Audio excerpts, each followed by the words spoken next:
truth, actually. But, so listen, this is obviously a little bit of a controversial subject, it's gonna elicit some strong opinions on both sides. It's not the first time, it's on, I think. It's not the first time we've talked about this, we've received a lot of emails, a few petitions. And, so we're gonna continue the discussion. And, the last thing I'll say at this point, I have other stuff to say, is, in my opinion, and I'll just say this to get the conversation going, it does appear that it negatively affects some people more than others. And that's my take on this, that not everybody's affected the same by the addresses. And for me, and I'm just saying this to get, to be transparent and get the discussion going, to me that means a lot. We're weighing this issue, I don't mean to, we're weighing this airport issue, and over the last year and a half, the number of planes and the size of the planes and the noise from the planes has affected some people really bad in our community, and other people, it's not affecting them at all. In fact, they have no problem with Westchester Airport, and other people, it's ruining their quality of life completely. It affects some people more than others, and quite honestly, that's the way I'm looking at this. And other people could have their opinions and express them, but that to me is what's really sticking in my mind. So you folks have the floor if you wanna start. Well, I was just wondering, how does it ultimately get resolved? Is this gonna be a majority vote from the residents of the street? The town board. Ultimately, it would be our vote, but you're here for a reason to share your views face to face with us. So if you've got,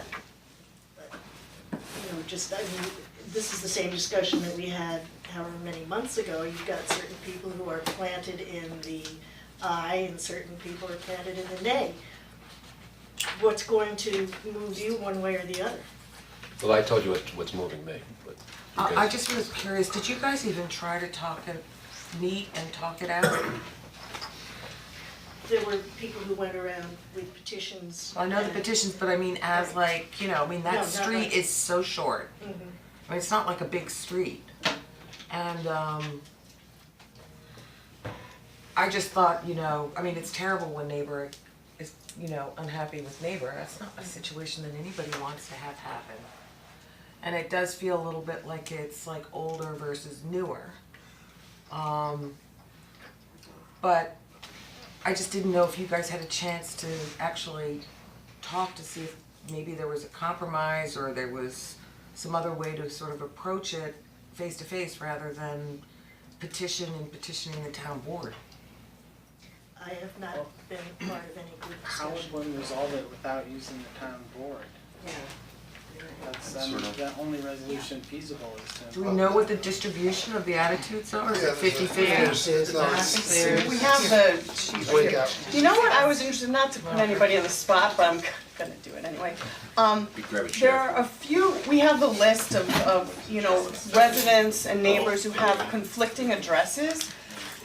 But some are actually don't support a name change, so if anyone is here and wants to stand up, who has a conflicting address, like potentially Mount Kisco Sports or somebody else, but is not in support of a name change, I'd love to hear that, not in support of a name change. I'd love to hear that if anybody's. What's the compelling reason other than history that one wants to hold on to the name? Which, not to No, that minimize wasn't my history. question. Well, why do you wanna hold on to the name? Yeah, sorry. Is anybody here who has that Well, view? there is a history that goes back. If you go back 40, 50, 60 years, when Kisco Park was just a very small community. Main Street was the main street that went into that area. There weren't very many homes in those days.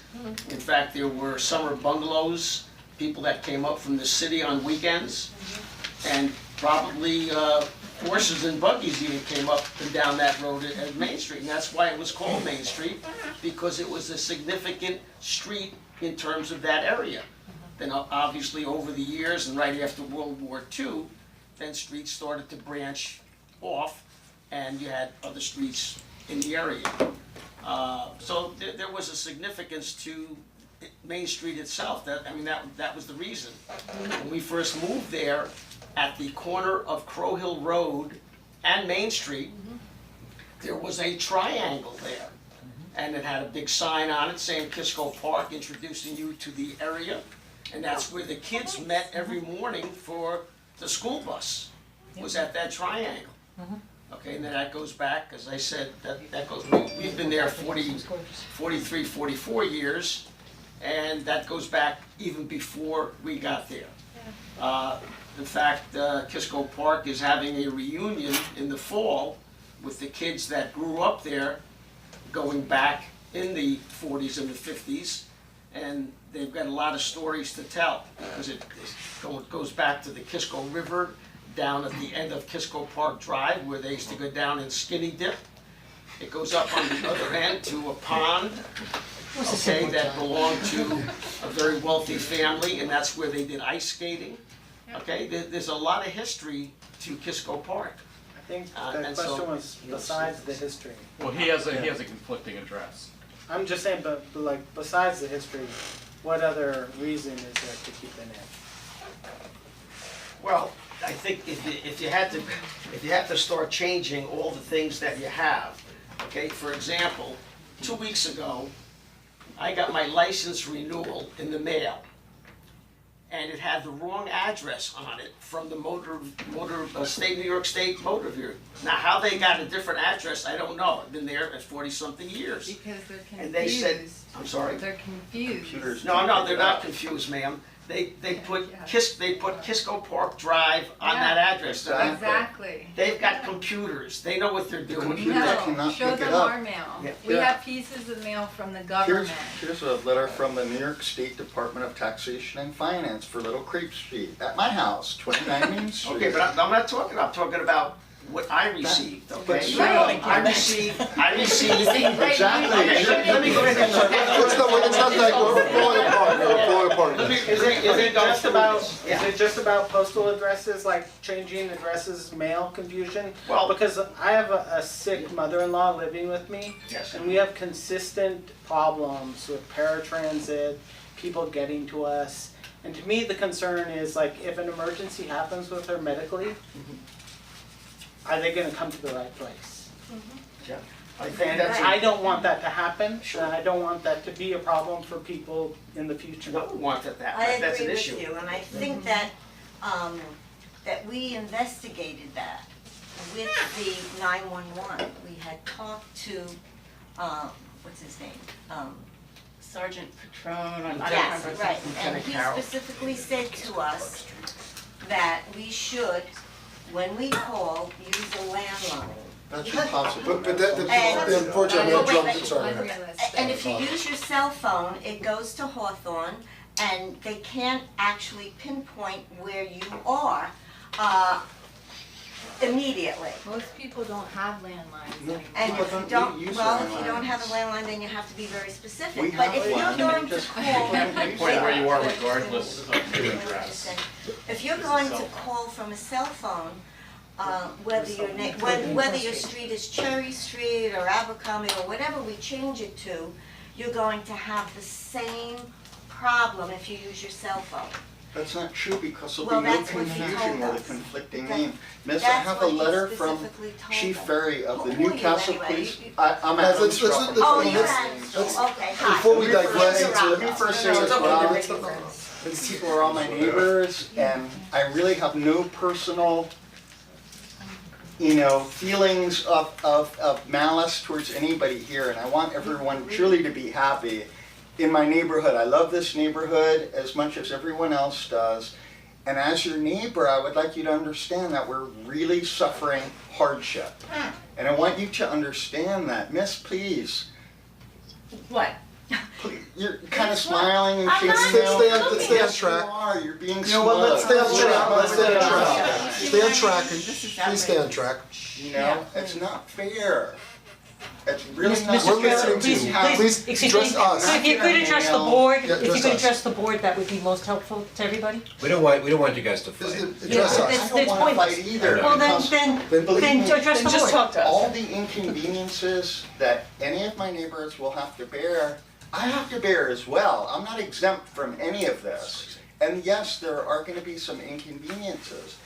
But to respond, I have a letter just dated this week from Commissioner Ferry from the Newcastle Police Department stating, I mean, it was sent to the board. Does everybody familiar it's with in the it? It package. just came, Chief Ferry. basically. Chief Ferry. Just chief, only because he's the chief of police. If I can read it, it's very brief. I understand the Weekend. Newcastle Town Board will be considering a request to change the name of Main Street in Kisco Park. The problem is there are two main streets in the 10549 zip code, the residential neighborhood in Newcastle and the commercial Main Street in Mount Kisco.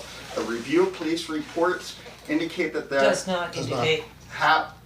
that there are emergencies caused or impacted by duplicate names. However, the duplication of street names increases the likelihood that a 911 call made from Newcastle address will be misdirected to the main street in Mount Kisco. The duplicate names also cause misdirection with some GPS programs, erroneously directing delivery trucks to the narrow residential streets in Kisco Park. For the reasons stated above, the board might want to consider approving the requested name change. This is a safety issue for I us just wanna as tell you well. something, I do Meals on Wheels, Okay. alright? And I have been trying to cut my time, just put it this way, to get from point A to point B. And being on Meals on Wheels and sort of doing the breadth and depth of Newcastle, you know, anywhere from 12 to 16 homes takes, 2.5 hours. Okay. So you can imagine, I wanna like cut that time. And there is one person on Main Street in Kisco Park. Okay. And the reality of the situation is, and I'm, always trying new shortcuts, trust me.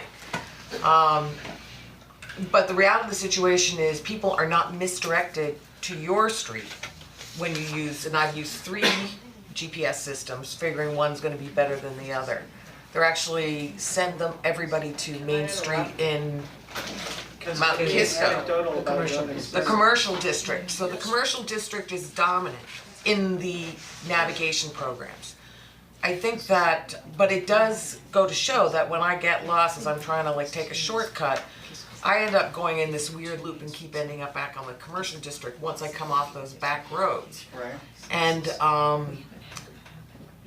so I think that if someone is trying to find your house, right, they're gonna end up in the commercial district, pick up the phone, call you saying, I'm getting lost, what the hell's going on here?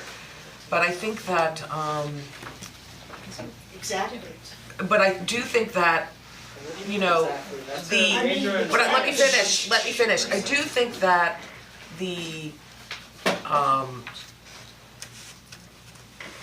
internet-based data systems, whatever it may be, the fact that landlines really are going, nobody's even having, grandparents are no longer having landlines. They move from their main house and they move to an apartment or something else, they're dropping their landline, just going with their cell phone.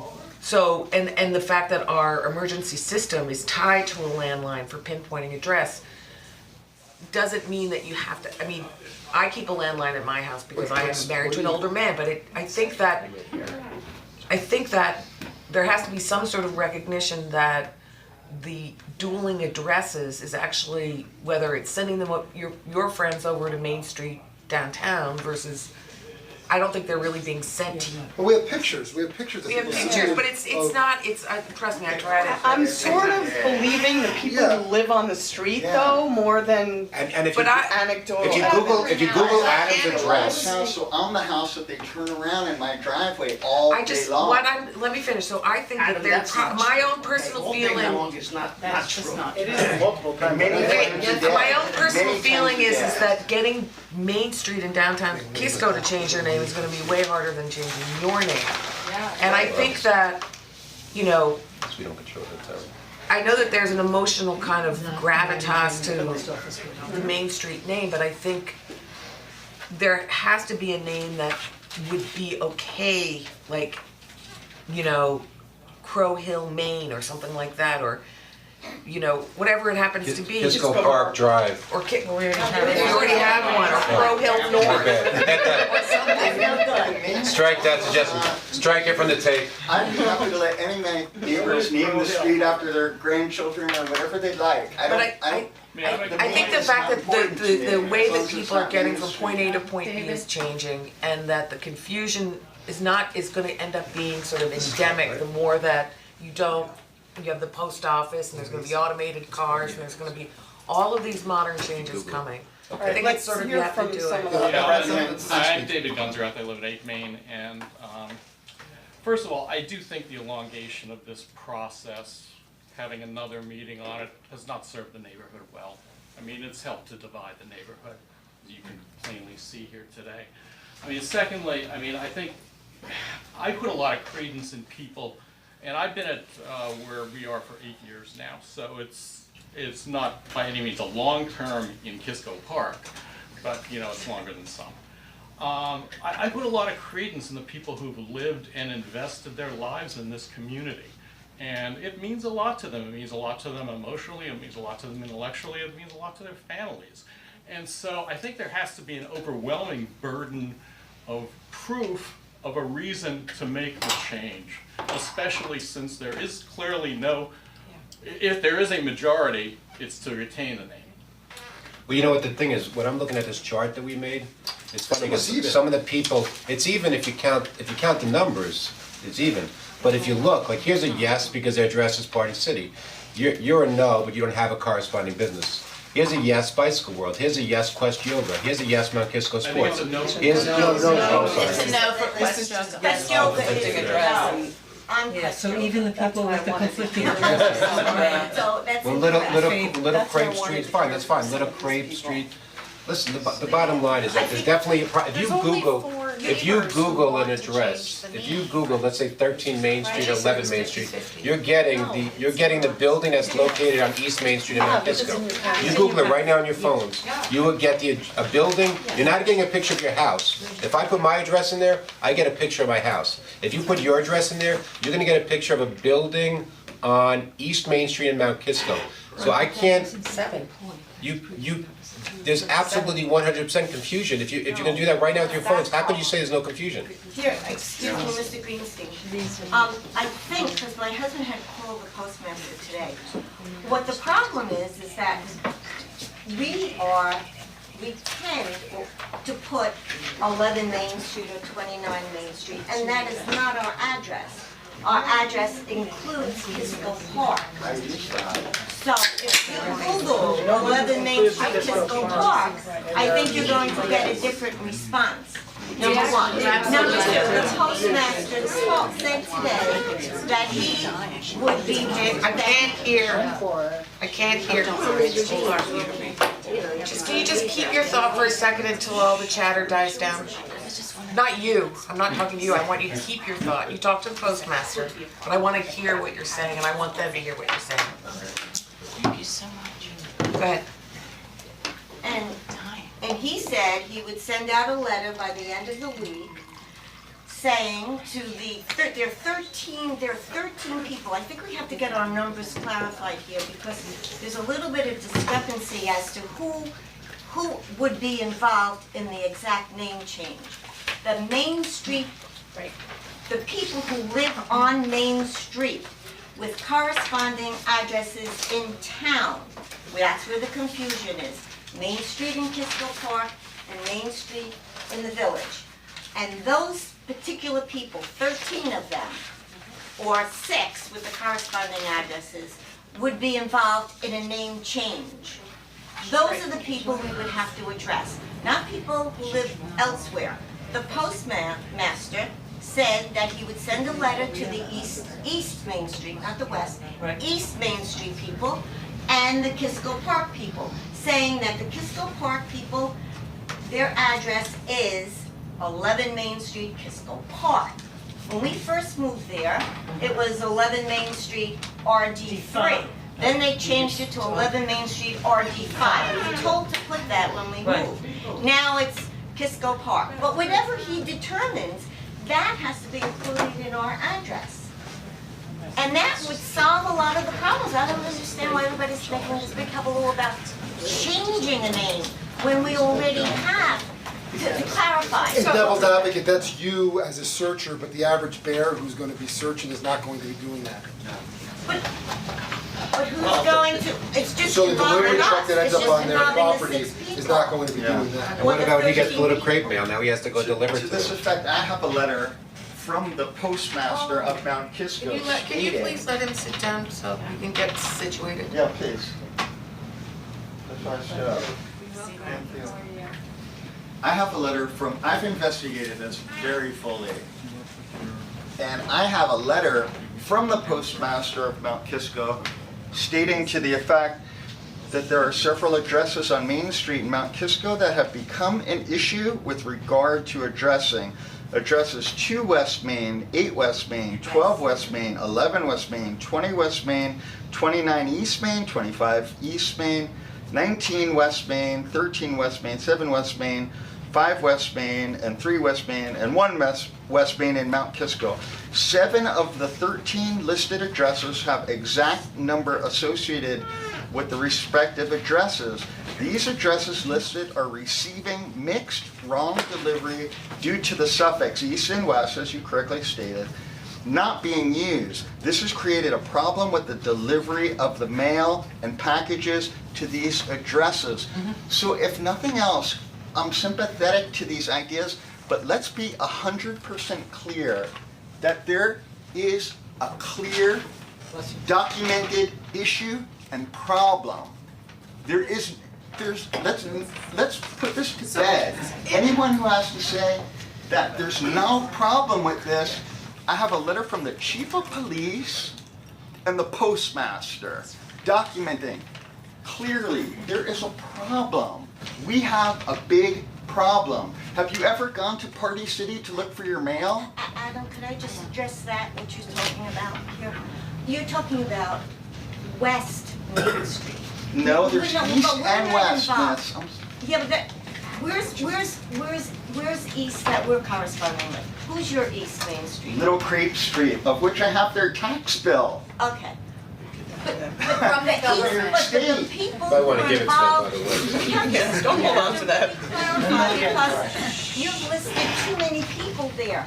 The people who are involved in an address change would not be No one reads the that damn people book, so Well, don't I'm west- just bring that This book is out. the Verizon phone book for No this one year. reads that Every book. one of these addresses is listed incorrectly, so no one is using the suffixes. That's the prefixes. That's part of the problem. Yeah, but that letter that you That's talked about advertisement. included a lot of the west. But they're But all we're not in wrong. the west. Look, guys, But there's a west. I get your point, I think we get some bigger and fighting back, but we get your, I understand. If I may, Lisa and I have been having a sidebar conversation, I just wanna bring everybody into what we were discussing, which is that, when I look at this list and I review the number of people who support the name change, it's not a majority. So for me, it would be a no, let's not change the name, unless, there's an unless there. And that is, if there's a really compelling safety issue that we have to address by changing the name, then it doesn't matter to me if it's a majority or a minority issue. It's really about making sure that we, as stewards of the town, are doing right by our residents by making sure that we are not impacting the health and safety of our residents, the ability of them to get their, the ambulances that respond to their house, the 911 calls resolved. And so for me, that's what I would like to hear, is if there are documented or anecdotal stories even, of incidents that rise to that level that we With have either to, we fire, would feel police, compelled ambulance, to make the Can change. I just pose a hypothetical real quick in terms of emergency system design? If you're in a plane, you're flying along and there's 2 alerts in all these buttons and they're right next to each other. And they both have a red light and the alarm sounds the same. And then one of them says, turn the engines to full throttle, and the other one says, kill the engines entirely. Do you want them right next to each other? Do you want to design something to fail? In other words, when you put 2 But it's street already lights. designed. I know, I'm just saying, wouldn't you rather those 2 buttons were on the opposite side of the cabin? you could design it so that those failures wouldn't happen. Like this is setting things up to fail, even if they haven't failed in the past. When you put two streets with the same name at different areas within the same zip code, you're setting up failure systemically. And we're I have an 80-year-old mother-in-law. Over how long a period of time? In answer to your question, Over how long a period of time was this? if you don't put the right code, you get All the wrong different number. times. That's just over the past So- People year, make past 2 years, mistakes. The past month. pilot may Oh, not definitely in the focus. past year. You might flip the wrong Absolutely. switch No, and kill the engine instead See, of. Sorry. In the The past answer to month, that that is truck you was said in the past Yeah. month. 2 Main Street, Kisco Park, 10549, and you get the right address. That's all it, there you is. did that, but I just wanted to, I'm just I saying just that people make That's mistakes. the answer. I see it every day. Delivery drivers, Con Ed, transit. Con Ed. I just wanted to just quickly, very quickly, I know the time is gone, but I wanted to just, I certainly recognize that there's a lot of hardship on certain neighbors. I did though, however, want to just quickly mention that it's not the majority of the neighbors, and I know that sounds harsh. When we did this, when Lucille and I did this survey, we were responding to Mr. Greenstein's letter saying, you know, we want to move forward, we want to continue the discussion because we don't have a clear consensus on the disposition of the neighborhood. So we had done an informal survey last year when this all happened, but we decided to formalize it just because we were under the impression that the town wanted to see the disposition of, you know, the various owners. So, you know, we did talk to people, and we got, of the 13 houses, one house was unresponsive because they're in Washington State. But, excuse me, of the others, we did get 8 signatures, and now Mr. Panetti is the owner of 2 Main Street. He signed, even though he doesn't live there, but he owns the property. But we did get 8 of the 13 homes and 8 of the 12 that were responsive. I just think that's I acknowledge other people's hardships a lot, but I do think that it should be pertinent that these. One question for all of you. Why is it so important to Well, keep it Main Street? I think, for the sake of time, I mean, it's clear, for the sake of time, I understand their position, I understand your position, I just wanna make sure everyone gets heard. Oh, so that's basically what I wanted to say. I just thought that it was a pertinent point that, you know, of the 13 owned homes, we did get 8 people that said, I don't want this. Is there additional information that the board would want us to provide, either from the residents or staff? To CVAC and the fire departments. So, Or just to let you whoever- cover I don't know, by Kisco. Kisco. So it's going to be Mount Kisco? It's Mount Kisco, I would like to talk to the Mount Okay. Kisco Fire Department, ambulance, police, in Mount Kisco. Yeah, And honest, see yeah. if they're covered somebody by our calls police. in, We cover the police. or we're our police, And our and chief see already if weighed somebody in. calls in, where are they going? Well, this officer I talked to last year at this time, I'll say this real quickly, he said that again, this is a landline issue, but he said if you call from a landline, it goes to the town of Newcastle, that's where it's Right, rated. well, I just wanna know if somebody calls from that location, landline or cell phone, or says, I'm at this address, how fast are they gonna be able to get there? That's what I And wanna know. when you do that, Because now, it's please human be error sure. that's the problem. Like, the problem is we're setting ourselves up for failure by naming something the same thing in the same I area. understand what you're saying, I All totally right, understand what you're I'll leave you with this But I one. wanna hear from the emergency. Guys, I can give one When quick you ask anecdote that question, about exactly that. could Yeah. you please? About 3 years ago, middle of winter, 2 police cars pulled in my driveway. 1 police car pulled in my driveway. The second one came 2 minutes later, about 9 o'clock at night. They were supposed to be responding to like a domestic dispute in Main Street, Mount Kisco. They came to my house, so it is a real problem. When somebody pulled What a knife. officers? I'm just No, curious, no, what I'll say police- that again. What police Somebody department? pulled a knife. Newcastle responded because they falsely, when the report was to go to, should have gone to the village of Mount Kisco. And they came in my driveway, and literally, I brought them into the house, I showed them that there was no domestic dispute. My son, screamed out from the shower, everything's fine, but the fact of the matter is, that is a real problem. We Where actually emailed Newcastle, that to the board from but Newcastle did Chief respond Barry. to to a dispute when it should have been the Village of Mount Kisco that responded to the dispute. And that was about 2 or 3 years ago. I don't know if that's on record with, That's 4 years ago. Or whatever it may I'm be. sorry, no, the incident that happened. Yeah. Is it important that we have it happen again with greater consequences? But again, to direct it towards us, my concern and view, and then we'll move on, is it's not, for me, it's not a majority question, it's a impact question, or impact answer. And having the police show up at the wrong house once when someone is responding to a 911 or domestic is not okay. Having random trucks pulling in, it's not okay to sacrifice one, in my view, if it's significant enough, despite the fact that there's history, and I'm not being cavalier about that whatsoever, please know that. Someone who has a family member who may need emergency services, we shouldn't have to wait if we know what's happened before, and we know what happens regularly. It's not so much me as a user typing in the right address or telling a friend the right address. Our chief of police says in substance that he has a concern, and you're getting the wrong mail. I mean, we all get the wrong mail sometimes. So, to me, that is more important than numbers, because the majority isn't always. When I use the term right, I think I don't that say that the in a cavalier way. frequency of the events though is also pertinent. Oh, I agree with you. You know what I mean? That's why I asked that a moment ago. Yeah, we need you to know, have that documented. But that frequency like Why this, don't we have one example more you gave is comment one and then too we have many. to end this? Why don't you've been very patient. Asked for specific impacts. Yes. Con Ed, there was a live wire down called Con Ed.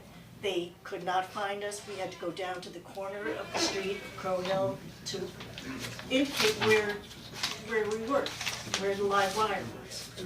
And another So thing it's to not consider. just police, it's also your And utilities, it's also, those are dangerous situations. and you're also just not comparing numbers, you're comparing, on the one hand, you have possible safety issues and maybe Con Ed issues and things like that. On the other hand, you have essentially an inconvenience. I would hate to change my address, believe me, I get it. But at the end of the day, that's what we're really talking about, unfortunately. That's what we're really talking about, I'm sorry. You're talking about possibly, even if it's 1% chance of a life and death situation happening versus an inconvenience. That's my opinion, I'm sorry. So, Lieutenant would Carroll, it be I helpful? think also, he mentioned about Chief Ferry. Lieutenant Carroll also states in some of that correspondence that in the last 4 years, last 4 years, there's only been one incident that they haven't been able to correlate with the correction, and that's, you've got that in your correspondence, okay? So obviously, it's not that, it doesn't happen all the time. Once in 4 years, out of 45. Let's get the information we need. Right, except if.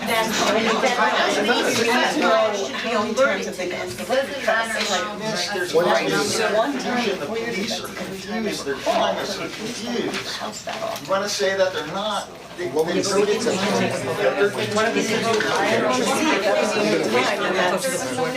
what's the next step, Nick?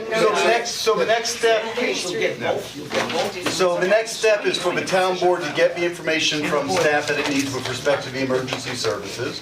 I think the town board has all the information it needs from the residents? Yes. Yes. Okay, you understand the issue, it's been Can well we get that within a articulated. week? How long, what's the turnaround time for that?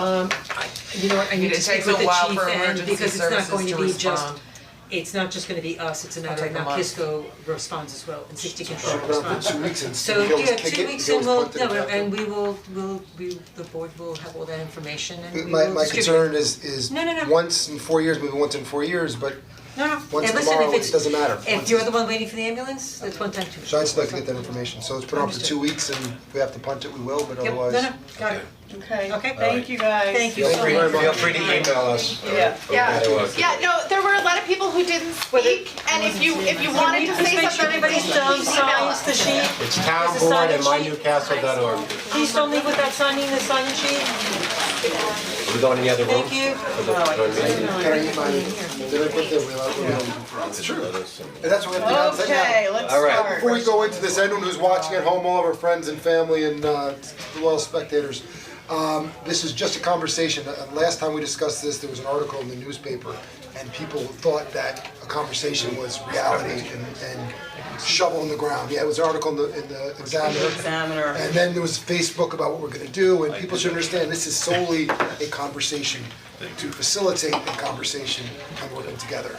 So, And that's the disclaimer at the beginning of the meeting. Little asterisk. Welcome everybody to our second joint town board and planning board meeting to go over a continued discussion of execution of goal 26 of the comprehensive plan. So welcome everybody, thank you for coming. I did hit page 2. Okay. We were given a charge, I think, from the town board last time we met, to start to think about three-dimensional thoughts, not plans, but just thoughts. And Tom will give his disclaimer again, I think it's on the first page of his, it's a whole page. And he read it very slowly to us, because I was a little slow. And we'll go through that again, but it's a very interesting thing, because it's just designed to get people thinking and just some concepts out there. And again, we're not making any changes. This is way down the future. So we thought it was important just to start the conversation, start to think in terms of 3 dimensions. So do you want to turn it down so you can see better? The light, you mean? Yeah, light. It takes a bit. Is that better? So anyway, Tom Curley's a member of the planning board. There's a disclaimer. And here's his disclaimer. I like that. To show? Slideshow. Good. Hang on, let's see if we can start the slideshow. The names have been changed. Right, but they're no innocent, we know that.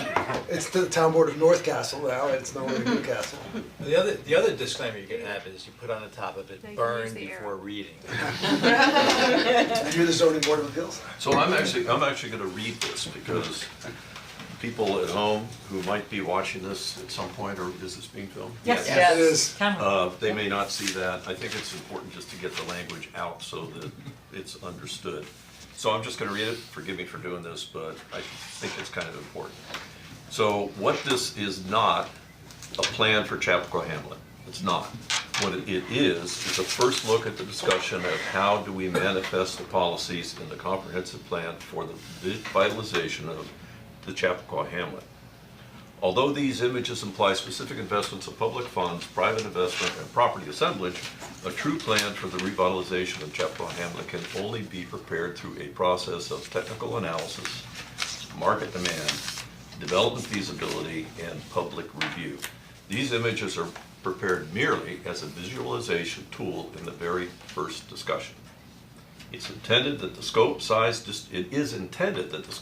distribution, and uses of everything represented in these images will evolve during that process. These images investigate applications for North Greeley Street only and are not intended to preclude or exclude initiatives elsewhere in Newcastle. So we'll see what the paper has to say about this. I'm a lawyer, is this your, That's excellent. is this your legal work? I like that. I've been, How much you billed for that? We read it and Martin was here and still ended up. This does not make good news. The next slides make good news. Exactly. Okay. I'm actually the one from the Examiner. you take this home with you. Give you this size. Can't take anything else home. Got it. So I just want to say that I happen to just do this, and it's because this is the kind of thing I like to do. But I also think that, in my experience, planning is a terrific tool. It's a necessary tool. It's a tool that we use to establish policy, right? Directions we want to go. But sooner or later, I think that planning really can't get you ultimately where you want to go. Sooner or later, you need to take the next step. You need to go through the wall. You need to actually look at some physical ideas to give visualization to the planning policies that have been agreed to, and I think they've been legislated in the comprehensive plan. So I did this because I thought it was the next thing to do. I didn't necessarily think it was going to get to this level, but I think I'm happy it is. We'll see. Stop teasing us, let's go. So I just want to set the premise here. So I ended up thinking about North Greeley. There have been conversations before about what could be done, might be done. in the public land around the train station to the south of this location. But it also seemed as though there was a zone in town, which was right in the middle of town, which really had not yet met its highest and best use. And that's kind of evident as you drive North Greeley and walk North Greeley, that it looks as though there's development opportunity here. And in order to do something of a scale that will make a difference, it's going to be a pretty heavy lift. But it seemed to me, let's look and see what that might be, and then go from there. So what we're looking at here is North Greeley and King Street at the bottom of the slide. And at the very top is that parking lot at the top on the right, that's a parking lot for the post office. So I only focused on that one stretch there, which seemed to me was a walkable stretch, seemed to me there was enough land here in order to do something. And I did look at the parcelization. There are about a dozen property owners in here. So that's would be one of the heavy lifts. There's also a town parcel, which is the parking lot right in there, opposite Susan Lawrence. So I'm going to preface this by stepping back a little bit, because I think that there could be a discussion about not only North Greeley, but how does North Greeley fit within the rest of town, and what might happen here in order to solve or contribute to the solution of what I think are some problems that are just inherent in the structure of the town now, the hamlet now. And the biggest one, I think, is the state road that comes through. And in my experience, coming down the hill from King, you get to that intersection and you have a free left, and you're encouraged to make that free left before somebody takes it from you, coming the opposite direction. And by the time you get through it, you're in a large intersection that really encourages you to go right out of town again. There's really very little sort of destination arrival experience in all of this. And I think it frustrates the objectives of placemaking, and frustrates, I think, the creation of a true sort of pedestrian hamlet shopping experience. Now, I know that there's a lot of investment, a lot of really good work going into improving the streetscape, but I'm not sure that all of that work will get as far as I think one could go in solving some of these other structural problems. So I thought I'd put that out there. It's really in order to really talk about this corner. That's why this slide is here. But to sort of take the next step and look at the conditions that I think are problematic beyond that. Mystery. It isn't. I mean, you actually, unless you're going to Susan Lawrence, you're going to the post office, and I actually don't know if that, to the extent that actually is a retail operation up there, the post office. I go to Millwood, so I don't know, because Millwood's my local post office. But it seems there's very little reason to go up that avenue. Most people, I'm guessing, go as far as the public parking lot in Susan Lawrence. I'm not sure, the drugstore, I'm not sure how much that's used, how much traffic that gets. But this is not actually a portion of our Main Street, which is contributing to the Main Street experiences. There is a, sorry, let me back up. There's also, one of the most charming parts of the hamlet is what I've labeled dead end, which is a nice little, it's almost like a muse. I mean, I know you can drive through it, but it feels like a muse, a quiet place where you really feel like you're shopping both sides of the street. That's a real place. But there's no place to go. I mean, it doesn't really contribute beyond that little piece. King Street is a problem because you have to climb a hill, and the retail that's up there really, really does feel separated from the rest of the hamlet, I believe, because you have to get in a car to go up there, and it's just, the architecture and the planning of it is such that it's really just its whole different district.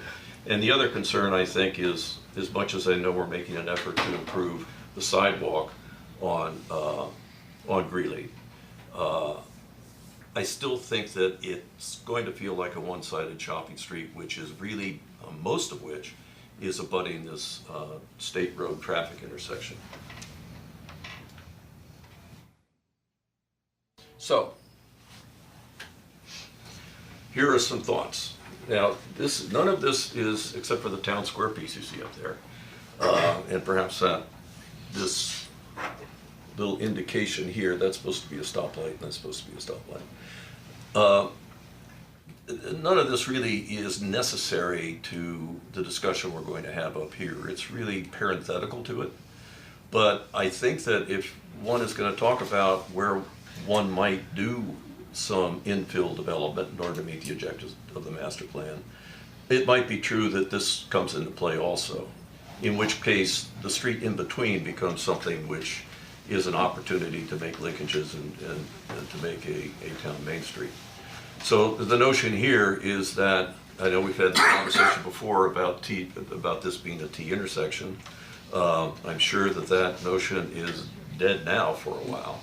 But nonetheless, an idea might be, in order to create a sense of arrival, you come to a main street, and then another stoplight here, which I understand is going in the current improvements, you get the notion of a main street, two-sided shopping main street. I thought the grade was too steep, which is It was- why it we was couldn't too have a steep. stop sign there. It was too steep. That No. if you're coming from that, a light, T if intersection. you're coming from the bridge into town, that grade down is too steep. When they redid the bridge, they explored it, the state said no to the T intersection because of the steepness. And then when we explored it again, they said no because of the steepness. The state said so. The state Right, said but I don't think we should get stuck in this No, right I now. don't. I don't think we get. No, knocked that's, around. thank you, that's exactly right. Forgive me for getting conceptual beyond this real condition.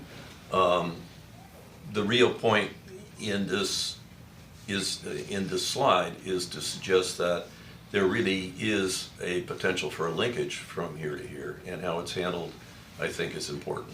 But it's really to set us up, I think, for a discussion from this intersection north.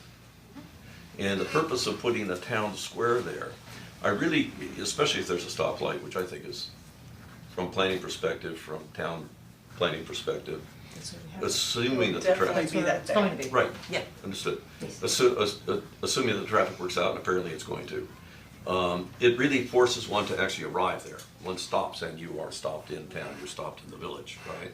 And if that's your arrival point, maybe there ought to be a destination rather than just a stop sign. A public destination of some kind, and it could be a destination which has public events, it could be a destination which has town shaping imagery, landmark imagery in it.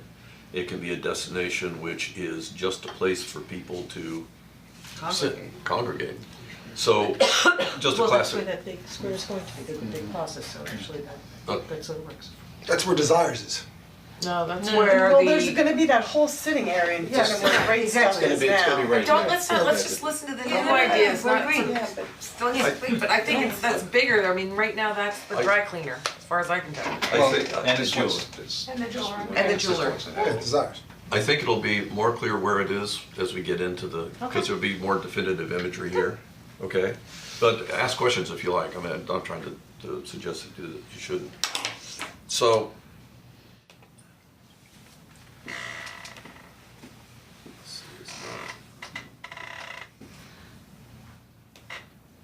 it's not moving. Okay, we're done. Page down. There, okay. Yeah.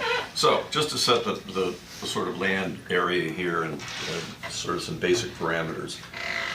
These are the physical conditions that I think apply to understanding what could happen here. They are that there is this zone that I think that we just talked about, which is this area here, which I call the North Grady Improvement District. Probably a mistake. Nobody should take that to press because it's not a real thing. May never be a real thing. It's just a working title for this district, so. That's a good ring now.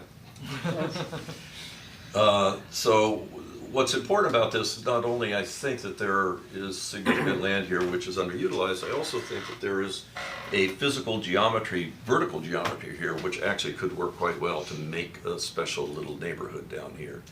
And in fact, this land here is essentially level.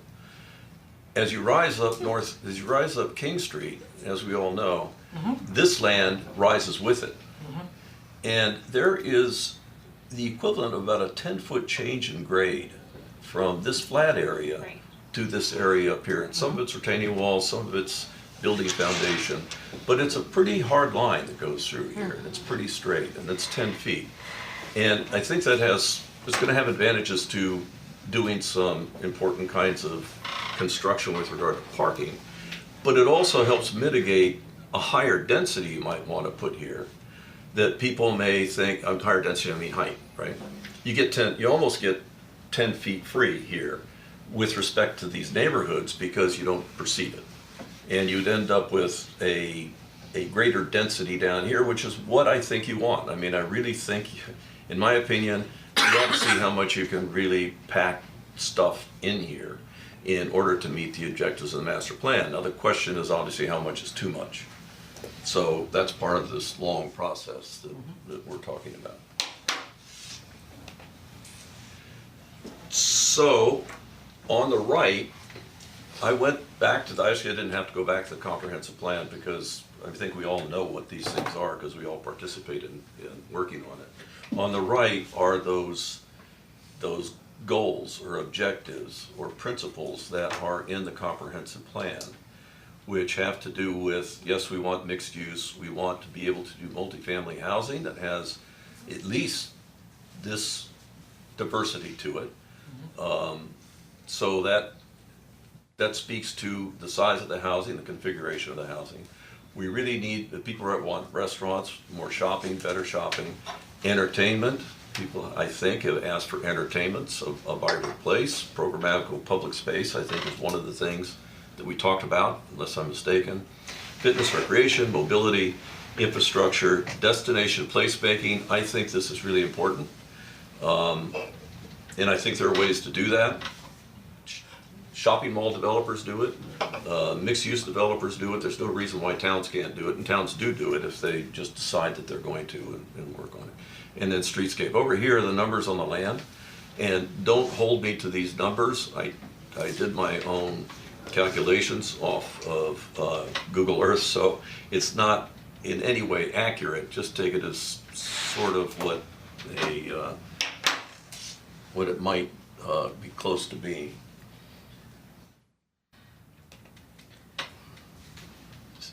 Hit page down. Just hit page down. There seems to be a delay in There, the computer. maybe it's a delay, thanks. So let's start packing stuff in here that relates to these things over here. Housing. What's interesting, I neglected to mention it, but from the property line to this 10-foot break is about 130 feet. And 130 feet is a pretty good dimension to get housing and parking behind it. You get 60 feet to do parking, single aisle, double-sided parking at 60 feet. That leaves you 70 to do a setback on the street if you want, and making the street wider, I think, is one of the things that everybody would agree is necessary. Right. And still leave you enough room for some front yards and room for some housing, a depth for some housing. What about parking underneath it? Yes. In addition to behind. Well, if you're 10 feet up already, you can do them. Yes, you can do that too. And you'll see that that's in the schemes. All right, so you can pack housing in there, and you can, I think that those dimensions will work.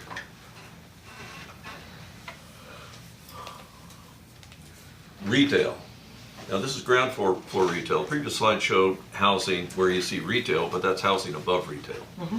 Pack a bunch of retail in there, but I do believe you don't want to put too much in there because you really want retail to be, to not have vacancies. You want it to be the best it can be, and the best it could be is if it's under great demand. And that's when the good retailers come in. So a lot of retail in here on that side of the street. Dimension works really well. Typical retail depth is between 100 and 120 feet. There's 130 here. Shops can be as shallow as 60 feet, so there's plenty of room to do all that. Then there's this notion that maybe there ought to be, in the category of fitness recreation, I just picked this blue over here. I just picked a swimming pool, a community pool. And a community pool, I think, has some interest, whether anyone can pay for it is another question. But there seems to be some interest in a pool. There was discussion of that during the comprehensive plan. And it seems as though, I know the high school doesn't have one. There might be a community of interests that say, you know, we really want to do this. It doesn't have to be a pool, but I think there should be some public use down here. Are you thinking that's indoor or outdoor? That would be indoor. I mean, it could be outdoor too, but I would suggest it be indoor so you get like a 4-season use out of the facility. And the reason a pool is great is you get people like Bob going to swim in the morning before he goes to work. And you get people at the end of the day, after they go to work, swimming. You get the, excuse me, you get the schools coming out for practice, and maybe even could be fit for a competition venue. You also get young children going to swim class, and mothers taking their young children, and then the mothers themselves going for adult swim. I mean, you get it like almost like 12 hours a day, almost every day, the whole year. So it's kind of a good thing to bring people downtown and to activate. And you have the middle school there, which Oh, supplies that's the right, children. that's right, That's wow. big enough for an Olympic size or competition size swimming pool? What I got in here is a 25 meter, which Right. is typical community pool. Olympic is 50. And nobody has one. Well, I'm just saying for the high school purposes. Right. They don't train in the school. They train. They train 25 yards. Don't do that. They train in SUNY purchase. So Rob, this, I mean, I'm not a pool designer, but you know, I think what works is that a 6-lane, 25 meter pool with changing facilities. And That again, should this be is enough for community. completely conversational. Completely. But hypothetically, if there was a senior, community type center with this sort of facility. By the way, my name is Fred. I just wanted to know the high school could use it. Yeah, they could use a 25. Yes. So they train They you. just do. Even if this was the plan, there's something called dollars in private businesses that would have to be. At all the age groups, yeah. You know, the conversation about how to fund all this stuff, I mean, this part is actually the easiest part. This is just if we could make everything work. This would be like the ultimate, a vision. Right. So there's one more thing here, which is, that I thought would be interesting. Again, we want to get more uses in here, hospitality. Why not a little bed and breakfast or an inn of some kind, a Chappaqua Inn, Greeley Guest House, which brings people down here. And that's sort of a 24/7 thing as well. You mean a place my in-laws could stay? So, No, the next piece, the next piece here is the public realm, right? And here's the town square, back into from that previous sort of concept, the big, larger scale concept, dropped in here at the corner, right? Sort of a gateway public piece, an improved North Greeley that should meet all of the objectives that we have for streets in the comprehensive plan. And then some supplemental secondary open spaces, public spaces, which are the destination points to further activate. So, I've just taken, let me back up, let me just show this one slide so everybody gets it right. I take this slide, this map, and rotate it 90 degrees left, all right? Where's the pocket park now? It's in the black and white. It's in the black and white, okay. Right. It's right next to in that here. building, right, yeah, I'm just trying to, Right. okay. Okay, And I'm sorry, is- with that town this is square, the- are you proposing just for this purpose, not for, to be quoted in the Examiner, that like all those stores there would be relocated? let's look at it. Yeah, Okay. look, So this is that last slide rotated, Yes, right? yes.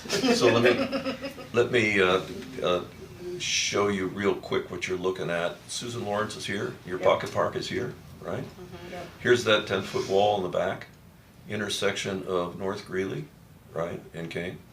Here's a little muse down here. This is the town square in this particular, which is the dry cleaner and Desires. which clearly has been, I won't say removed, I'll say moved. There are opportunities to do land swaps and tendency swaps, but essentially the buildings have been moved in order to create this space.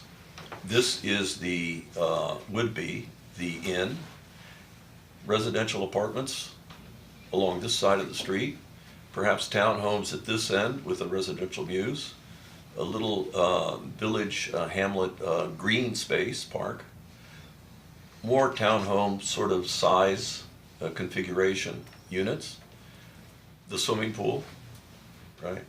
And then back down to the square. So that's, and this is parking back here. So let's see if we can get some imagery here. This is gonna load. Yeah, so this is just tilted, so you get a feeling for that in 3 dimensions. And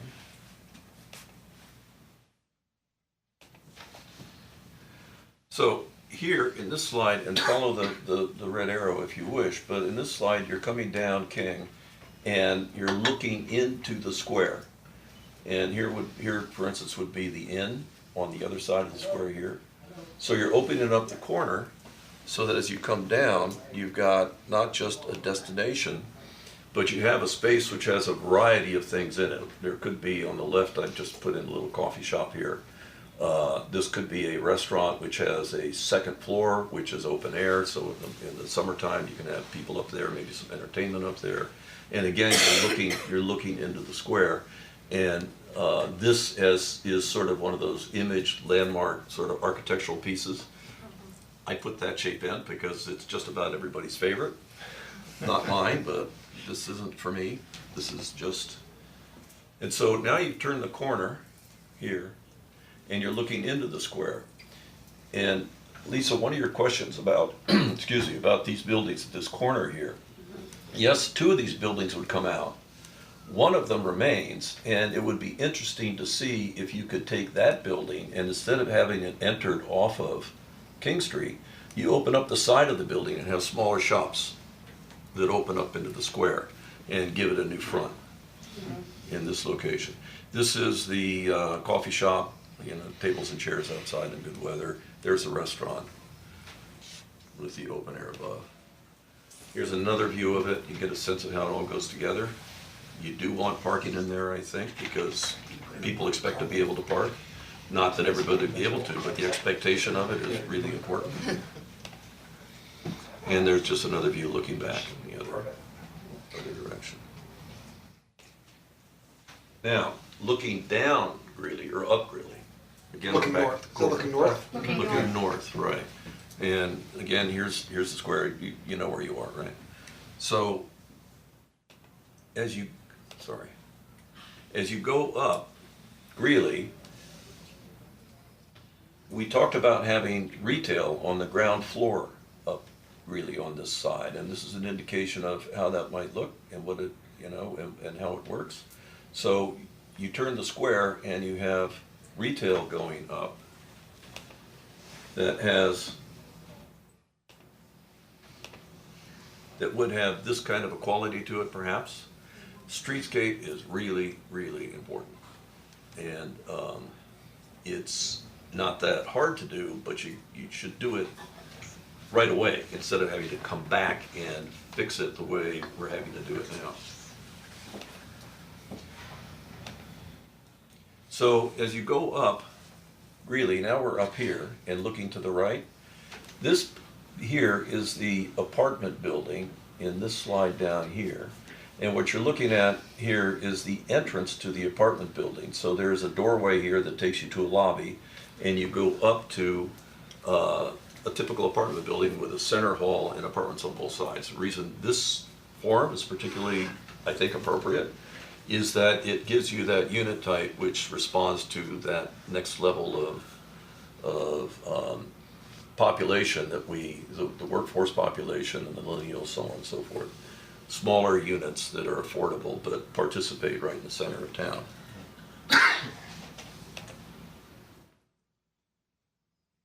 How many stories is this?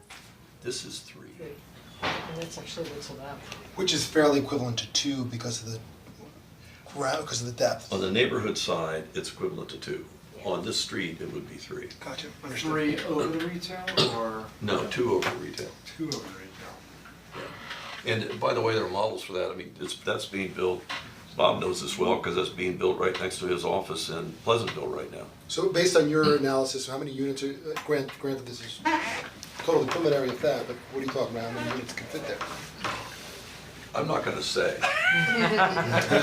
Good answer, good answer. No, the reason I'm not gonna, there's another reason I'm not saying, because it all depends on the unit type. It all depends on what the market says, how big a unit. It's not just the unit type, it's how big are they. Right. And that's a relatively Understood. important process to come to the right answer. So I can tell you how many square feet, and you'll see that later. So funny. So, in this particular configuration, these are your apartments above, but, Rob, you had this notion of, well, parking under. So in this configuration, the ground floor units, because there's a parking deck behind them, they don't have access to the, I mean, there's no light in there, right? So these are shallow units on the ground floor, and you park under the apartment building back here. I can describe that in more detail later, but this gives you an opportunity for yet another kind of unit, which is like a studio unit, because it's not deep, it has the daylight you need, and what's important about doing this, I think, is you get front doors on the street, right? You get activity, people going back and forth. But how are you getting into that lot behind those apartments? Well, you see that right there, that's actually the driveway that got goes it. through. And there, in this scheme, there are 3 points of entry, and I'll show you that in a minute. Let me get through this more quickly then.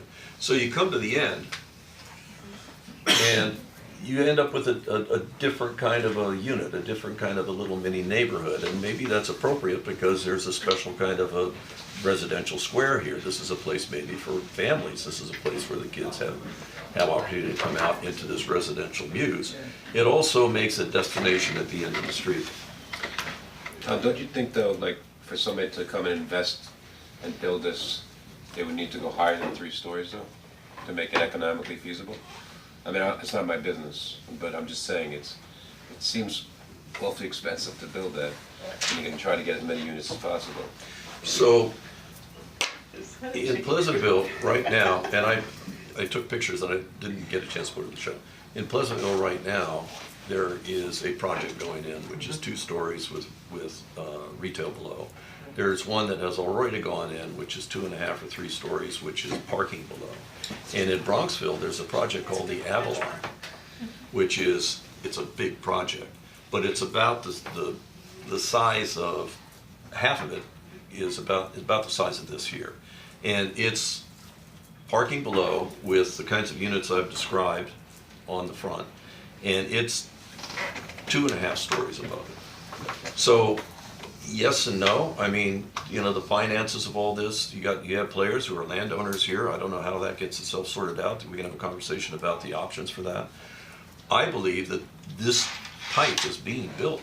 Right, but I guess the difference is though that if you took the whole row of properties, which are all different property owners, then it would be economically feasible, you know, to go only 3 stories. Right. But if you do it indivially, you know. Well, I I don't think the plan would be doesn't- to this- I think the plan would be to try to do it, but I think that what the thing is, if, I think that to a certain extent, this is the first time we're looking and discussing something that I'm seeing, and that if we can kind of get on the same page behind it, you know, with the vision, because I think we had a conversation last time that it's important for us to get out ahead and not react to developers, but really say, hey, this is what we wanna do. Yes. And they'll come back and tell us what needs to change, but at least they have something sort of to respond to, because they may need a few buildings higher to make it, they'll need to do their own math, their own kind of calculation, but So I agree with you, Hull, but I wanna point out what Tom is demonstrating is with only 2.5, 3 stories. How much we can get out of it. He is meeting a lot of the community character, Correct. the housing needs, the placemaking needs, all of those bullet points that were spoken to you through the community, through the development of the comprehensive plan. He is reflecting in a design. which is showing you, this is only 3 stories, and look at what he's presenting and how it measures up to those goals, without being these huge buildings.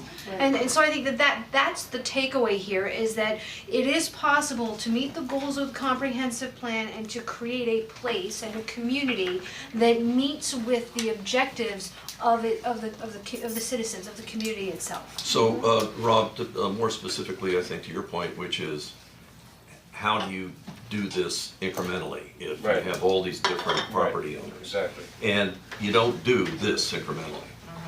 That just won't work. Right. There'd have to be a completely different plan based on a different strategy. And that may be necessary, I just don't know, that's not what this is. What this Develop in a is, city block where they basically buy up, somebody buys up all the property. well, or there are, I mean, I'm not a finance guy, I mean, if Felix, he may decide that. There's a guy over there too, I think. That they don't want. Right there, this guy. Okay, they don't want, I'm not asking them to comment on this, but these guys have, it's called a finance stack. Just have Aaron guys. Right. And these guys only bring so much equity to anything. They look for other investors, right? And they put together their stack, and then they have the financing, and they go do the project. So I've seen it done before. The chicken coop's adorable. Where, I've seen it done before where you That have. was for you. I've seen it done before in a number of places. I've seen it done in Beirut where I work, where you get a number of property owners who have a vested interest, I mean, have the land, but there's no way they can realize the maximum value of that just on their land. So Right. they are coaxed into a relationship which is some kind of conglomerate, some kind of a organization, which then erases all of the property lines and says that we have this much equity in land, right, in the project, and then they become part of the finance stack, and they take out profit, or however they do it, they take out their share in return. Now, whether you can find any of these guys who are interested in doing that here, and whether you can find the people who have property here interested in doing that with any of these guys, I mean, I said what I'm doing is easy. That is rocket science. That's what these guys do. So this is that little residential square. I decided that I think it's important to actually put some imagery, put some identity into. So I said, why not a chicken coop, right? I mean, it's legal now. So. Bravo. We spent an inordinate amount of time on it, so we might as well. How to take the regs out.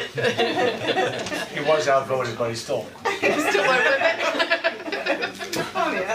He's relentless. Now the Okay. exciting part. Okay, so, just to reorient you, we zoomed out Now we're again. across the street. You see where we are across the street, now we're looking at the other side of the street, right?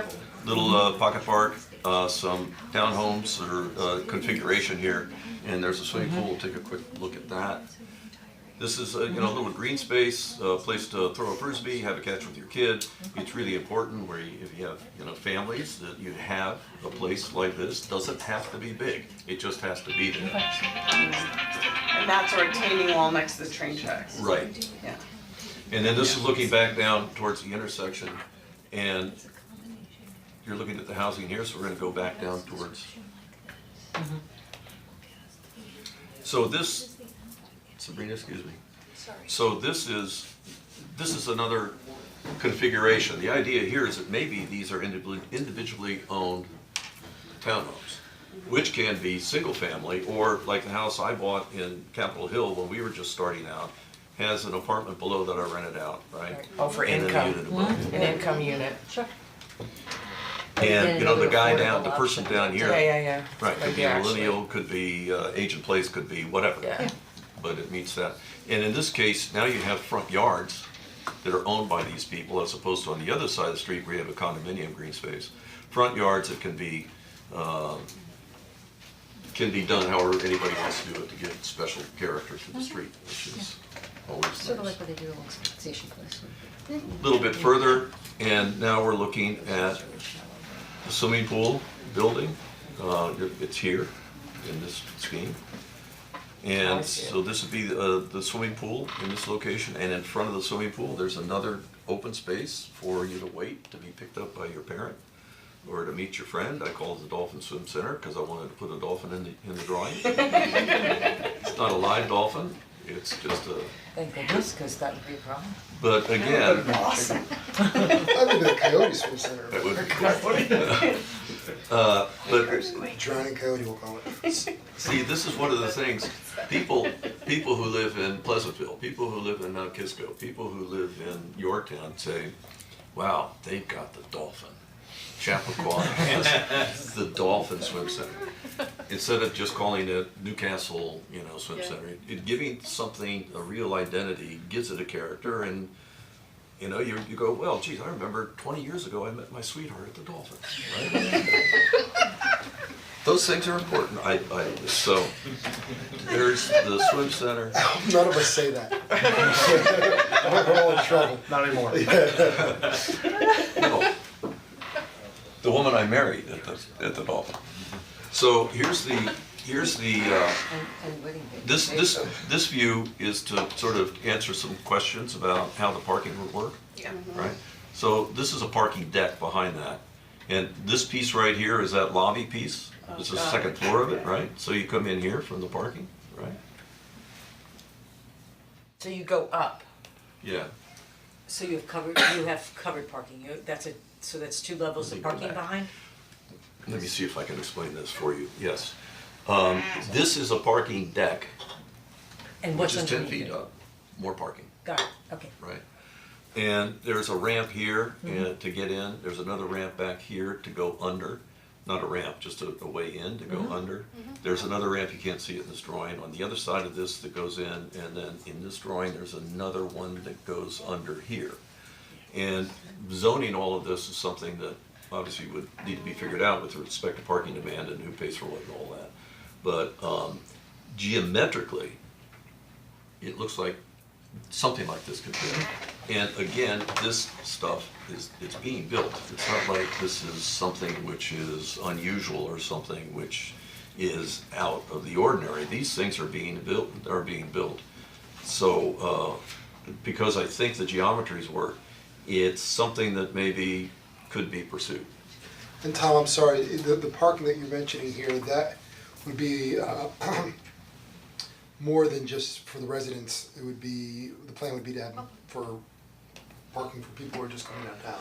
So here's a better, yes, Jeremy, the idea is, and this all would need to be obviously further studied. Understood. The idea is that the parking deck is for the residents, because people who are shopping don't want to go down to go to the store. They want to be at the ground level. The people who are parking to live here, they want their cars separated from everybody else's, right? And they have their own lobby to get into their, the lobby entrance here to get into their units, right? So what you're looking at here is this 10-foot wall here. Actually, the drawing lies because this is not a three-dimensional photograph, but the ground floor of all of these buildings here actually is even with this parking deck here. so in other words, it helps get foot traffic up the hill. No, cause there's not a rear exit there. No, it's to help north. Well, isn't, so if we're talking, isn't that, No, cause the hill's over here. right, the hill's over here, Who's so gonna all go- this- That's not to say that you can't build in a connection from the rear of this property. Oh, sure. Across. It's just more private, it's just more private. Yes, 51. businesses. It's at the same level. It's at the same level, Landowners. so housing moving up the hill, which already Yeah, people don't that's do. conventional. And Les Jardins is like. And think what you could do on that next property. Do you have a Corvette? Is that why you keep trying that? No, and I noticed the Monte There's a Carlo. portion. actually, I don't want one. Unless it's a really old one, and then I'll be happy. I'm sure that's a '93 Ford Mustang or Monte Carlo. So, oops, oh, sorry. So, that's the end of the pictures. So what we have to do, just in terms of going somewhere, is decide collectively what we think the best use is and figure that out. To identify what changes need to be made in terms of zoning to allow that to happen. Exactly So that we can be in front of it and not let someone come and dictate to us when we're in a desperate position, what's going and where. And then obviously, no matter what we do, we would have to get the landowners Yeah. on board, but Soon. one would think that many of those landowners would be interested because it's probably fairly stagnant. I don't, you may need to do that from a political point of view. I'm not sure that, I mean, obviously you have to consult them, right? I mean, they have to be part of this process, absolutely, you need to Well, sure, because we don't own the land. Yeah, I can't just take the I know land. that, I know that. Yeah. But you're Not not, the chairman. you're also not taking their land, right? You're not. No, I know, but they So- could say, I don't wanna sell it, like. Right, Yeah, but the that's- thing is, but if you're yes, sitting on a but- piece I of would property think- that's I worth agree, three I think hundred it would eighty be- thousand dollars, but it I could think be you worth could seven hundred convince thousand dollars. everybody, Why it's wouldn't you go just, that way? yeah. My, I guess, yes, they have the right to say no. I doubt they would say no right away. I think they would wait to see what the deal was, because it just occurs to me that the way the property is being used now is less than what it could be for them. And by finding some way to realize the value of the property would be something they may be willing to sit still for while the process goes forward. And so I think, Jeremy, the thing to do is, the thing is what, this is a heavy lift, right? Just in terms of getting all the pieces together. And so the question what I would do is I would have very informal meetings, which are not in any way commitments of any kind. But we have developers, residential developers, retail developers who are working in our community. We also have them who are building outside our community in this part of the county, who are looking for things, they're not going to places to go, and they're building. So I guess I would take this much further, you're welcome to, but I would take it to them informally, one by one, and say, what's it take to crack this nut? Is there any chance that But this will work? ultimately- What would we have to do? Ultimately, there's a real opportunity here, I think it's the private-public partnership here. And, Nick's firm prepared this document for us about the GEIS, and this is one of the things that the public side needs to do to get the excitement from the private investors involved in this kind of a process. It's obviously the town board is gonna have to be involved with the zoning and understanding what you wanna do for zoning. issues. Yeah, but it's a heavy lift, but it's a great challenge, it's exciting, but it has been done, it is being done all over the place. We see it even in our close around us, in various cities, villages and towns, in between Connecticut and New York and the lower Hudson Valley. But, there's a lot of work for you guys, the public side, all of us in this room, to get out in front, as we've said before. But there's a lot of work that we would need to do so that we get that invitation out to the private investment people, so that we don't have, for example, Felix left, good. Felix here for 12 or 13 years trying to figure out what we want, and this way you expedite it for someone. We have a GEIS, we've done a lot of the initial work, we've identified the problems, we've Rezoned. identified the constraints. Well, they come in knowing that's what we wanna change, we're not static. Exactly, and then they can tell you, to Rob's point, they'll tell you, that works or doesn't work, you'll know. But at least they'll have some sort of idea, some sort of direction, and if it doesn't work, what do we have to do to make it work? So long as it still meets our program in terms of our comp plan. And to add to that, I would encourage everybody on the town board and planning board, anybody that hasn't seen what's going up in Pleasantville right now. Yeah. Because you can get a size, right there, you can see exactly what this one project is. You know, the row. Yeah, it's a row, and it's about half the size of what we're talking about here. It's right across from my. It's half the size, really? We're trying by this. Like, we're trying by it. Oh, that, of course, I thought you were talking about. Hamlet itself. Oh, No, not the housing, downtown. Now, don't, you close your eyes when you go past the Yeah. house. Yeah, you get blinders so you can still see the road. But if you go downtown, and you can see, the center is, that street fronts right on Jacob Burns. Right. So that's the destination, you see. And so there's how those pieces sort of, I think concept's a great idea. And they've also done that combination of housing over retail and just housing, because on the other side of the firehouse, there's a new building that's gone up that's just residential, that has parking underneath it, and then it's built 2 stories up, or maybe 3 stories up, I don't know how much is. And the other model, which is at a larger scale, which is more akin to the reach that this thing is taking, is the Avalon in Bronxville, which is near the train station. It's right in the center of the village, and it's worth seeing because it's a very successful project, I think. So what would be the next step as far as, I mean, obviously not, not to say that this is the end game, but to get developers interested to show, I mean, is it doing this GEIS, or we're jumping ahead too fast with that? No, right, I think that's the next step. I think what we had discussed at the last meeting was sort of, how do you evaluate the potential impacts and make sure that developers appreciate that this is something the town is interested in at least pursuing. And that way, when you have something ready, the developers come in and are ready to proceed and build and aren't scared away by a 4 or 5, 6 year process. So SECR allows you to do a generic environmental impact, and I provided both boards with a copy of our memo that sort of detailed the process. The procedure is very similar to a site-specific environmental impact statement. Here, however, you'd be looking at things in a larger generic concept, and it would allow you to have a base document that a developer would come in and say, now I've got a site-specific, as long as they met the parameters that would have the same traffic impacts and the same aesthetical impacts, it would be an abbreviated review process. And so SECR allows you to do that. And you can also charge back the applicants a portion of those fees so that you recoup your fees. And so the next step, if you really want to go somewhere, is to sort of envision who would take charge, who would draft the GEIS. Obviously, you have to give them parameters, right? You have to come up with what your zoning might be. My question is this, I think, I agree with you, I think the GEIS is a great idea. But do we take these concepts and just get feedback first to adjust the concept so that the generic environmental impact statement actually to see if the market needs and our vision align, and so that the generic impact statement actually reflects something that both satisfies the developer's needs as well as the community needs? So I think your, And the property owner's needs? I think your first step is all of you right now, or over the next couple weeks, however you decide, is this what you envisioned when when you said, this is what our comprehensive This is plan more. is? This is Right, more. well, and that's More in a important positive to hear. way. More in a positive way.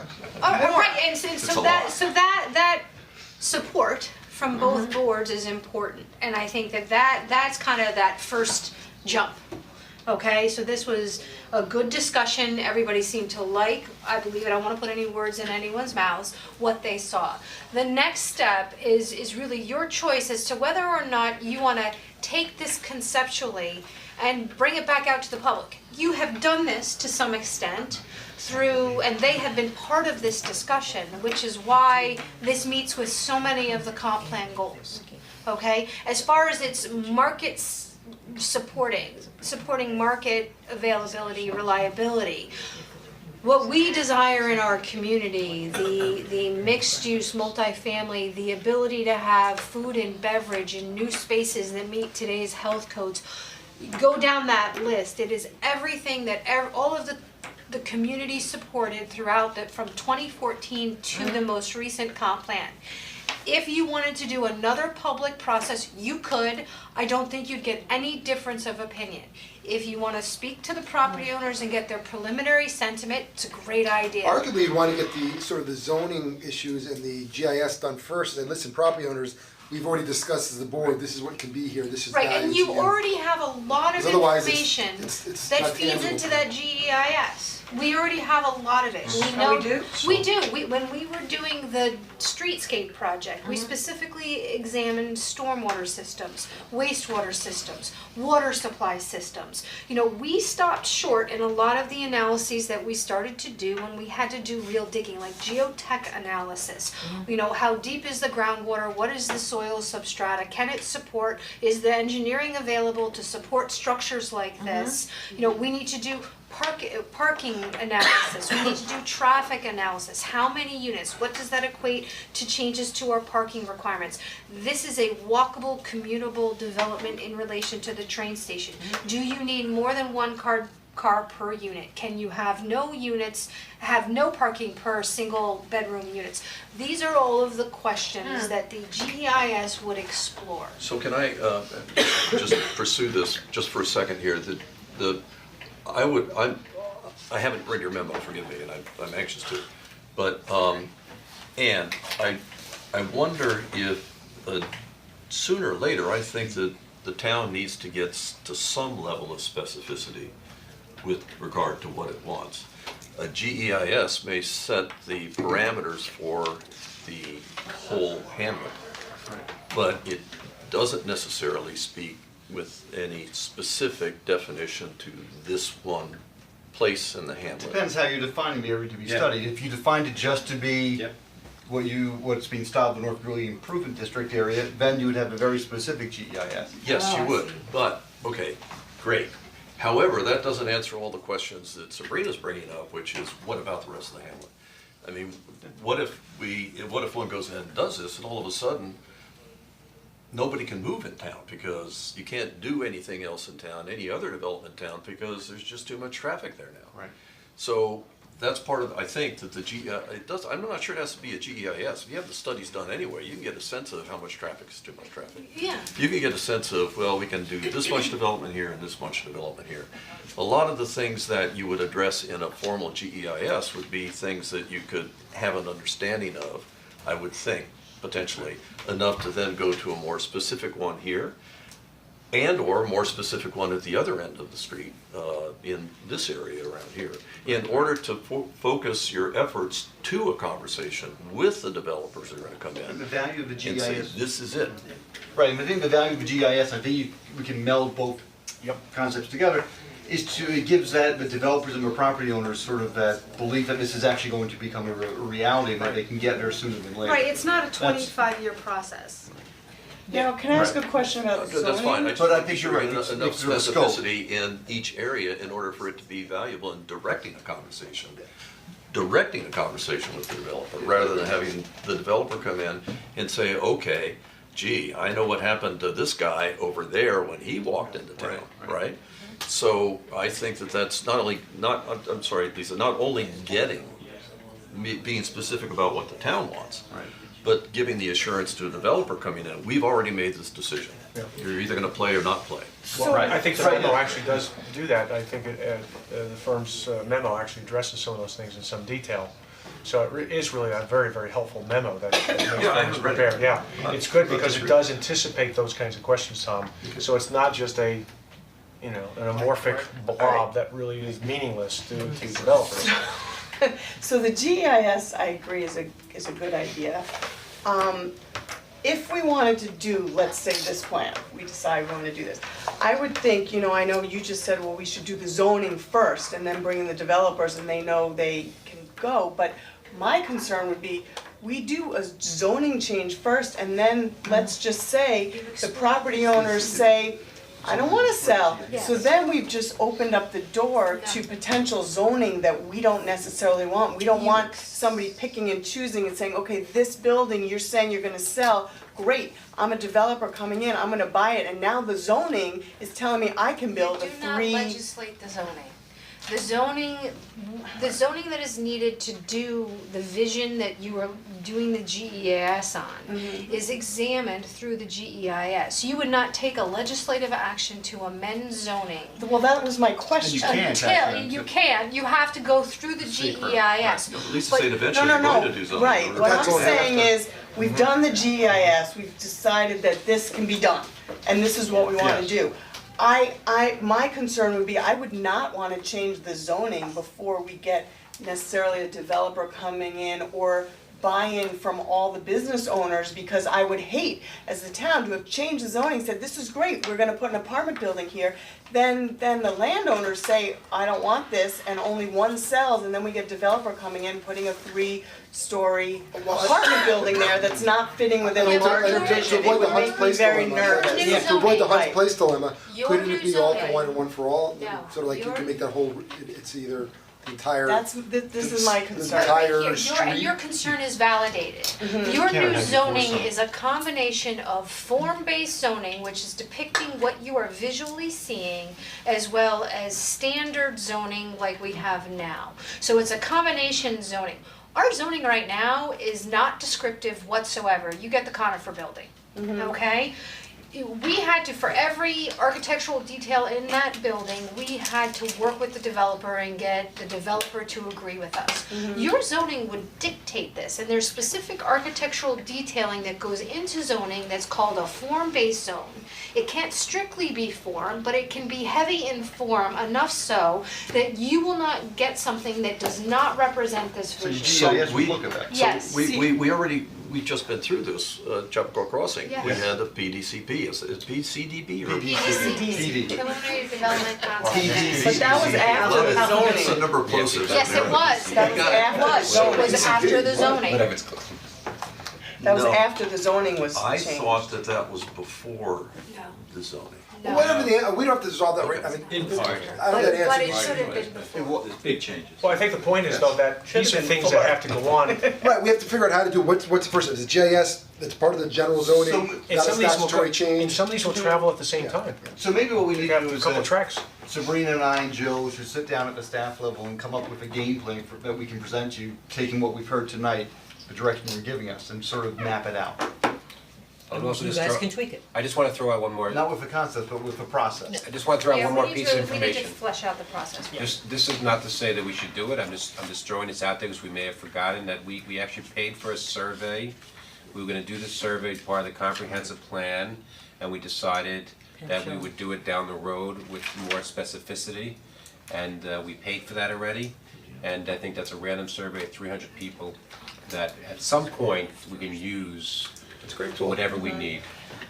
I'm just throwing it out there as a tool that we have in our tool Woodshed. chest. Let me ask one other question, really, of you.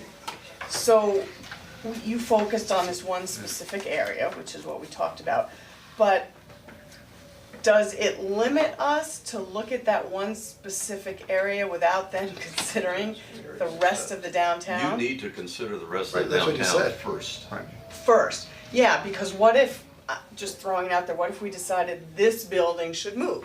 And maybe it makes more sense to move it to North Greeley, I'm just throwing that, I have no idea. But, you know, I think Sure. to just do it piecemeal No, you need. doesn't necessarily make sense, I That's why you think we show have the to whole- take Yeah. this and Situation. then Which is why look at a both larger of your area. boards need to really provide direction to us as to what is the breadth of the consideration here. There is this, this sort of basic principle, which is, in my world, doing this kind of thing, you really want to know how far you can go, right? I mean, you really do. And developers, they always want to know how far they can go. But I think it's the appropriate thing to do. But you don't know how far you can go until you see what too far looks like. This may look like too far. You may decide that, okay, I see that, and now, after these other studies, that looks like it's too far. Now we need to find out what the right thing is between too far and not enough. And I don't think you can get that, I don't think you can really understand that until you look at the whole animal and understand how it all works together. I also just think whatever we do, we need to understand that we may not, we want it to be that it works if there's buy-in from other property owners, and we could ever possibly get to this. But we also want it to work that if there's not buy-in from other property owners, and we may not get to this, but we may get more housing down there and more recreation down there, and it's not perfect, but it's better than it is now. You know, so I just think whatever we do, we need to, you know, it has to be, the pieces have to be in place so that we can get, you know, all the way to the 100-yard line or to the 75 or the 50, you know? Right, and what are your priorities in that regard? And you know, Tom drew. I didn't mean goal line. Something, this You got my Is this point. Canadian Football League? You got my point, you got my No, I point. don't think a bigger field. Tom demonstrated meeting many of the comp plan goals in a small section of the street. if you all support opening that up to looking at the entire hamlet from Washington up. I don't think you can't without it, you have to. Yeah, I think It's not an asterisk, it's you have to. Well, does everybody feel that? I mean, because this, we've had I've this always discussion thought that the before. Hamlet should be viewed as a holistic experience. Yeah, is there anyone who doesn't think we should Because look right at all of it? now, you know, I always feel like you're on the edge of something unless you're in the muse. You never feel like you're in town. This solves a lot of the problems of creating someplace that people say, oh, I'm gonna meet you down at here, I'm gonna see you there. It's big enough, it's wide enough, it feels gracious enough. But I do think we have to decide where the parameters are, because I think already, to me, and again, I just look at this like I've been dropped here, never having been here before, and so the whole place is new, and I try to take away any preconceived notions I have of the space and start from scratch. Like, I'm new, I'm a tourist here. And even as Tom was describing, as you go up King Street, there's sort of a natural break where it kind of moves from sort of downtown feeling to kind of a transition zone to a residential zone before it goes back at the top of the hill back to commercial or to a business district. And up here, when you're kind of coming to this end, you know, we have the same problem here because a lot of people actually arrive to the town coming down out of Pleasantville, and there's no sense of place as you come on this end of town. So I'm very open to doing that, but I feel like, and I think we should look at it abstractly, and I don't know whether we ask the planning board to go back and do the same exercise on a larger scale, and to sort of think about what would feel right, so that you can do a GEIS that's more holistic. Well, I also think there's another factor that you need to consider, and that's the land ownership issue. You know, when you start talking about from entering downtown this way, it's town property, it's library property, it's the train station, it's Metro North, it's the parking lot. As you get further up South Greeley, you get into the private property issue. And, you know, Tom pointed out, you know, this is where the light's going, right? And then Lower King, and what is that connection of Lower King into the town parking lot? And you think about different things there, and it gets into the density of things, and how much are you willing? And then for me, again, how many units are we talking about? How many parking spaces do we need? How much water are we gonna need? Where's the stormwater gonna go? You know, those are the building blocks that compose the GEIS, but it has to start with the vision. So it, you know, I would need more time to process how to go about. I don't know if Tom is interested, Tom, in looking at the entire Hamlet. We're saying the same thing, I think we're on agreement, right? We're all in agreement, holistically the whole thing. But I think at one point also, so that again, you don't end up with this GEIS soft, that doesn't help us really.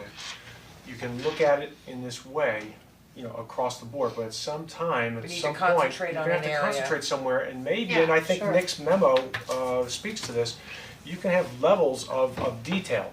So you can have this overall general look in the GEIS, but also at the same time, you can focus on North Greeley, give this attention, but don't get bogged down on it because we have other issues, and we have decided as a group, if we haven't decided as a group, we haven't decided as a group, that we're gonna look at North Greeley.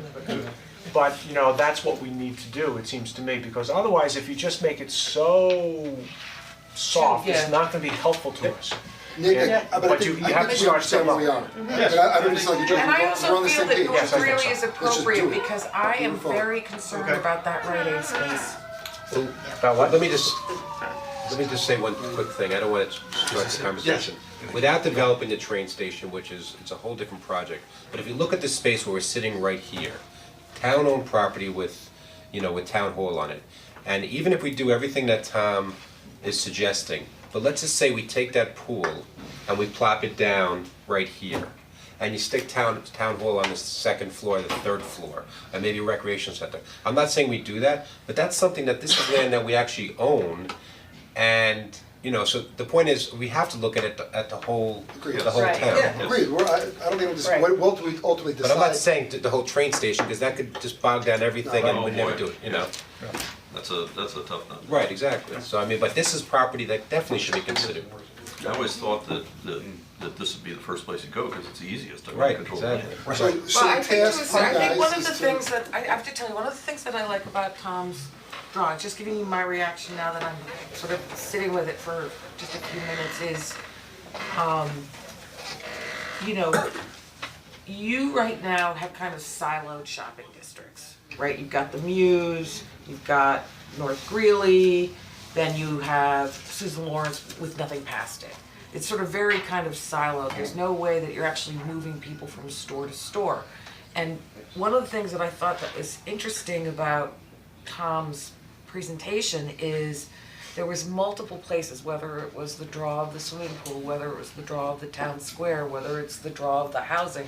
What you're doing is you're actually concentrating people so that retail itself has enough critical mass rather than distributing the population. I mean, I love the farmer's market and I think the book fair is great, but the people, and you'll hear this from the retailers who go to the farmer's market or go to the book fair, don't actually end up shopping more in town because it's too far away. And yet, so one of the things that I thought was really creative about the solution that you came up with is it actually kind of put people and the stores together in the same place without sort But of. it actually creates a walkable town center. I mean, while this would be an easier fix potentially to do something on this land, I think it creates one more place people drive to.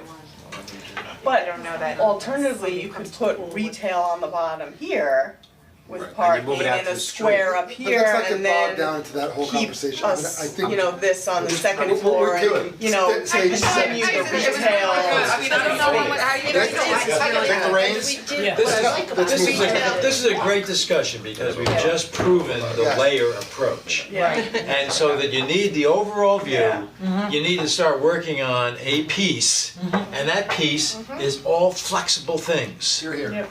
And though some of that could be flexible within the piece, or it could be flexible on another piece, but you have the basis. So, So the next step then is My at the only staff comment with level, the swim center, if you can fit in an area for diving, that's actually really Yeah, we don't wanna get too specific. Well, if you wanted to, no, but I'm saying if it has to be bigger, if you wanted the school to use it, Wait, we need diving. so We we can- already just ran out of saying. money. Could you put the I'm sorry. Greeley, could you put the Greeley statue in where the dolphin is? Okay, no, the Guys, lane in the marker water. for town Come on, colors. let's get a base on it. So the Thank next, you, go West everybody. young person too, we wouldn't want, we would make very. okay, so The next dolphin next is steps. rideable, it'll be a ride for like a Next steps are Sabrina, Nick and I are gonna take and get back to the boards with our next steps. Okay, please. As a discussion point for going further, I'm also gonna work with Sabrina about the next time that we're gonna get together and meet as a group. I don't know what the planning board summer Newcastle schedule board proposes is, rideable but we will dolphin downtown. we'll go about it, Planning okay? board. So we will do Planning that. board, that's right, planning board Right. proposes rideable dolphin. Thank you so much, that was fabulous. Fire. Hey, Bob? Thank you. Yeah, we Wrap you right on time. Let's Thank go. you, thank you. Alright, so actually, I need a motion to move into executive Wait, session. I just have one quick question. Sabrina, Thank you, Sabrina, guys. before you go, I Thank you for need to listening. understand, with the chat pack boundaries, since we're not talking about it today, we must talk about that Yes, you before must. it goes back to the Yes, developer. yes, you do. So when is that gonna happen? Talk to Because- Jill, It's an executive session today. talk to Jill. No, it's not.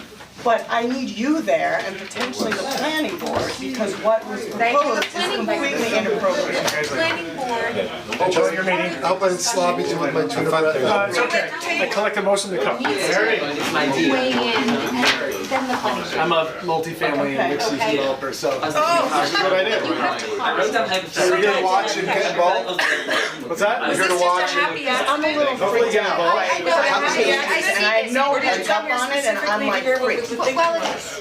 Jill will handle it with you. Like, I would never have It's ambitious, I mean. But I need you there, it can't just I be am like. happy I live to there. attend. Oh, you did? Your schedule. Oh, I just need a motion to go into executive session? No, Yes. So moved. Second. All in favor? Doing my thing, Aye. it doesn't. Alright, everybody, welcome. We're gonna try to move this quick. I don't mean you, Al, I'm talking about everything because it's, we're behind schedule and it's late and it's welcome. And we have, we're continuing our work session. We started it earlier tonight and we have Alan Casse Over 3 hours ago. doing our, the the audit report for the fiscal year of 2017. So welcome, Alan. I decided to put together a PowerPoint instead of flipping through this 110-page document. I figured it would be easier, and I just sort of consolidated everything I was gonna say, so. Okay, we'll skip the agenda. The audit results, we issued a modified opinion, an unmodified opinion, which is a clean opinion. It's the best opinion you can receive, okay? I'm gonna go a little Good job, quickly. Rob. Pardon me? Say good job, Rob. Yes. On page 4, I just put together a general fund retrospective of the fund balance. The last column to the left is the increase from 17 to 16, the column next to it is the activity for 17. Basically, there are four categories, non-spendable, which are prepaid expenses.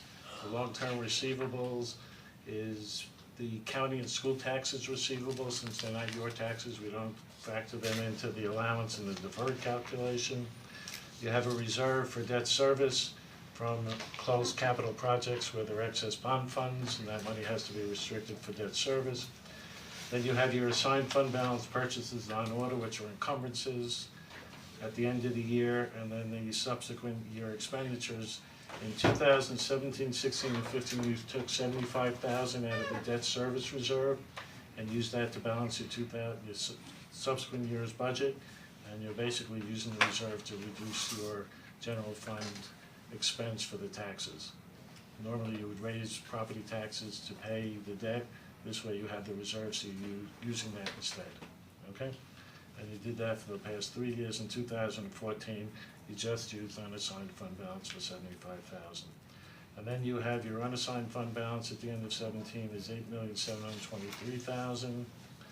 And your total fund balance is 11,808,000. There are a couple of asterisks. The unassigned fund balance over the past 4 years increased almost 60%. So if you look at 2014, it was 5.5 million, and now it's 8.7 million. Okay? And that's without cutting any services or exceeding the cap or anything. So basically, the town did very, very well over the past 4 years. Okay? You're looking at me like. That's great. Well, it's probably higher than it should be, but we plan on using it to pay down the debt. Yeah, definitely. Okay, and then the total fund balance over the past 4 years increased about 42%. Okay? Not too shabby. Because technically, if you have too much fund balance, you're overtaxing your residents. Well, the 8.7 million is about 40% of your subsequent year's budget, which is considered high. So if you are gonna use it to pay down the debt, that's definitely a good thing to do. This way you could reduce your borrowing, reduce the costs of borrowing, and reduce the interest expense. Right, I understand. So that makes sense. On page 5 is the general fund budget to actual. I just consolidated everything. The original budget, you can see, was 19.8 million for the revenues, 20.6 million for the expenditures. Then you have your other financing sources, which are transfers in, transfers out, of 593 positive. So the net change in fund balance was a negative 140,000. And the fund balance at the beginning of the year is 140,000, which was made up of the subsequent year's expenditures that you appropriated in the prior year of 75,000 and 65,000 worth of encumbrances. Now, if you look at that line, the net change in fund balance, it's important because that bracketed 140,000 is money you anticipated taking out of fund balance. And then it was slightly adjusted in the final budget to 137,000, but the actual results came in at a positive 1,931,000, which means that overall, on a budgetary basis, you had a positive variance of 2.1 million. Yeah, how, pardon my ignorance, but how did we do so phenomenal when you're expecting to withdraw 140 and turn around and Because close on to 2 top, million? I'll get to more details, but if you go to the top, the total revenues, the budget, the original budget was 19.8, you revised it slightly to 20 million, but the actual results came in at 21.5 million. And that generated a positive variance of 1.5 million. I mean, your current rating, I think, for Moody's is AAA.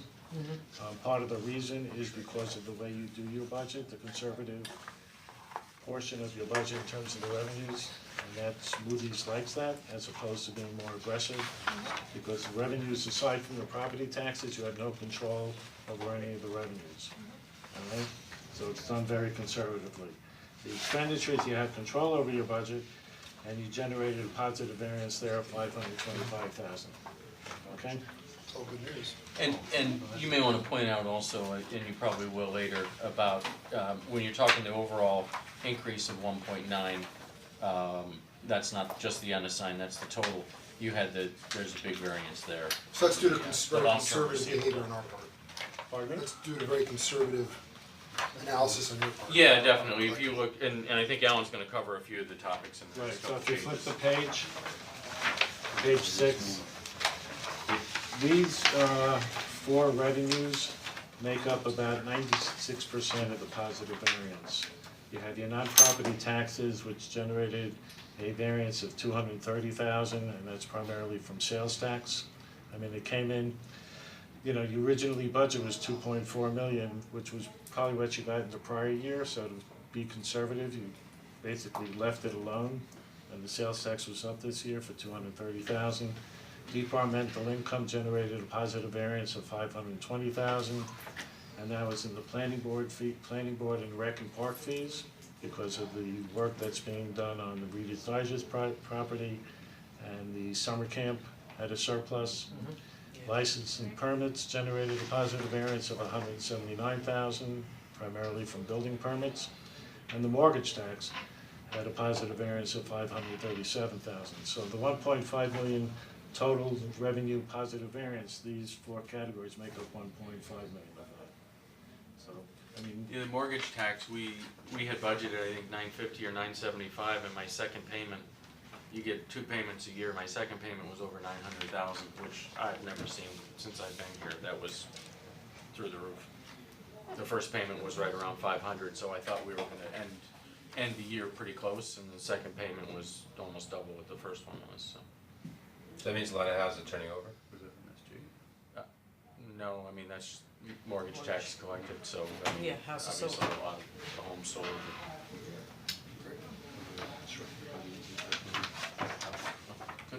Alright, go on. Page 7, you have the general fund for the general fund expenditures.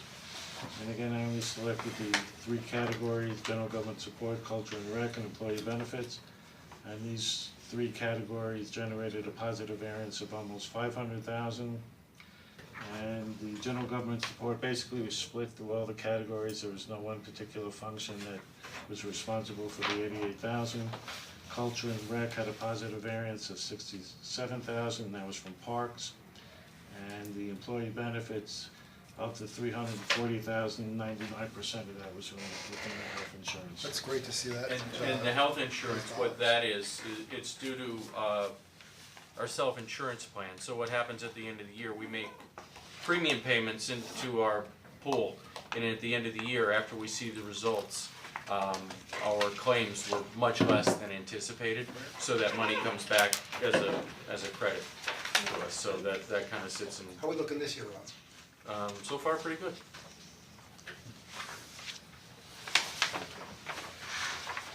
And then on page 8, I just consolidated some of the other funds, the highway, special districts, and capital projects fund. All the funds have positive fund balances. Again, you're using some of the reserve for debt service from the highway fund, $40,000. In the special districts, you're using a total of $888,000 to balance the subsequent year's budget. The largest piece of that is from the consolidated water district, you're using $775,000. And the water district 1 makes up about 81% of the total fund balance within the special district, okay? And the deficit in the capital projects fund, the $415,000, when you issued the debt, you issued new bonds in January, February? February. 17 million. That'll certainly eliminate the deficit. And that's only due to timing differences, the deficit, okay, it's an ongoing thing, so it's really not a concern. But all the other funds have positive fund balances, okay? Yeah, and that deficit was because we paid a bill actually in February, but charged it back to December. When we had the cash to pay it, but it was applied back to December, so. And then again, just some closing points, we issued an unmodified opinion. We issued a management letter, which I'm sure you all saw. There were no material weaknesses, there were a few control deficiencies, nothing significant. The 2018 annual debt service payments for the general fund is about 6.6% of your 2018 budget, which anything under 6% or 6% or less is considered good. The highway fund was about 6.3%, and the 2017 outstanding debt is about 1.75 of your legal debt margin. So our highway, that's a little high, should that be down to 6? Well, it'll probably come down when you pay off the debt, okay? But 6.3, or it's certainly not significantly out of the ballpark. And all that's been anticipated. I mean, we did projections before we borrowed, talking about drawing down the fund balance for each of the 4 major funds to apply fund balance in future years. Rather than raise taxes, we would apply some of the excesses in fund balance. And I will, actually I need to update that for you because that was not based on the results that I know of now for 2018. So those numbers will look even better because we have a higher base since we added to the fund balance this year. So we had a projection that went out to 2023 and it kept our fund balance levels above the minimum of 15% where we wanted, and still kind of a management plan to keep us under the tax cap during that time too.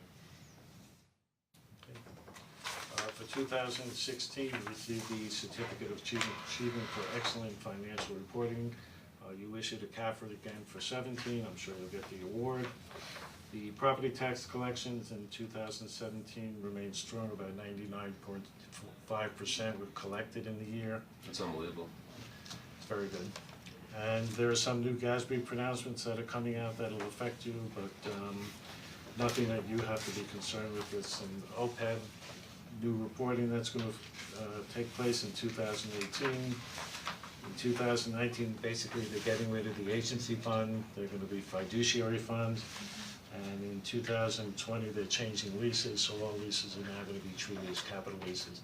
Again, all of these are going to be on the statement of net position, which is the full accrual, so it doesn't affect your budgeting or any of the funds. Okay, it's just GASB coming out with new pronouncements to make this 110-page report 120 pages. That's all it's going to do. Okay, we're gonna go over your contact information or no? No, that's okay. You can bring that on your own. Out of offices. I think there are 9 or... Are we gonna pass those out for 6, 8, people, 9, just, yeah. you know, that's official, I don't Oh, they haven't got one yet? The board has them electronically. Oh, okay. I offered if anybody wants a hard copy, they Do you can. have a question? I'm sorry? Is there a question? No, no, no. Oh, okay. No, okay. So you all have the hard copy, the full report. If there are any questions, I'm sure Rob or I could certainly answer them. Thank you. You're very welcome. Is that good enough? Actually, this is really good, this little short report here. It's great. Thank you. Yeah, so a couple of those we can touch on, if you had a specific one. A couple of those have been on there. There's one in particular with the capital projects. Those You want to go over it? Ivy mentioned it, so those are related to, really actually very old projects that we, the records are difficult to recreate, so we're talking 20, 25 years, some of these projects. This wasn't maintained prior to me. It's been difficult. There's a lot of research involved in that.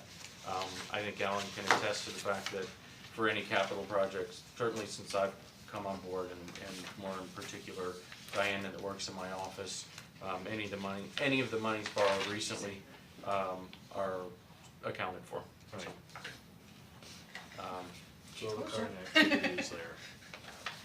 So was there another No, I was she's just, really I've been laughing at the flipping parking through it. One of tickets them because- was outstanding Oh, parking tickets. Which I I, should've which I raised earlier raised this with the year. board and, yeah. Proactively address. I tried to, Well, the bottom line on We parking agreed, tickets, right? it exists in We every passed that. municipality. And if they're out of towners, you're never gonna collect them, so.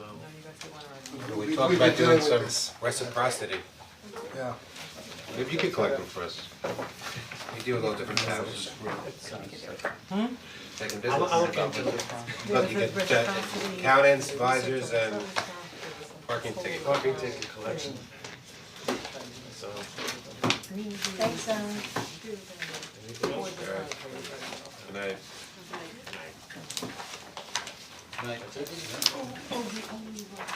All right, SAB, composting. Yes. Oh, Rob, Derry, thanks. Rob. Leaf blowers. Thanks, Robin. I mean, leaf blowers, leaf blowers. No, I thought, you know, the reason I thought composting is, we'll go back. we're gonna talk about bringing some kids tonight. Now they'll, Yeah, we now they'll talked see. about it at the Next week, farmer's bring them market. next week. Next week I'm I'll gonna go bring back it, thank and you. look, I Good. thought we. They're sitting in my garage. Did you sell out of all the ones at the farmer's market? They did well at the farmer's market, they probably went through 40. Do you remember? Yeah, it's probably about 30 or 40. We did very well. Yeah, it was. Obviously, it was the right crowd, Yeah, well, that helped. I have a presentation, can I get to the TV? Oh, how does Do you need a wire or something, or is I it can do wireless? either, wire or wireless. still there maybe? Wire's probably easier. Well, this is the first time I'm hearing about this concept of yours, this plan of leaf blowers and. Really? Well, they were at sea. Yeah. The Wi-Fi code, or do you need it? I have Wi-Fi code, I mean, if we use a wire, it's gonna be much I'm faster. friends with There you go. You got it fixed. Wants the soda. Yep, sorry. Okay, so yeah, it comes up to one of the These are empty. recommended people. That is a long What's that? It comes up to like one of the recommended. Yeah, right, normally three. That's all right. It's a three-peat cord, I need 10. Last time I sat up there, Don't turn the lights off. Why? I can tilt my chair back. Is the TV on? I don't know. Oh, right, So, to do so that. we do one Wait, here's the button. blanket one. TV on. Don't push those.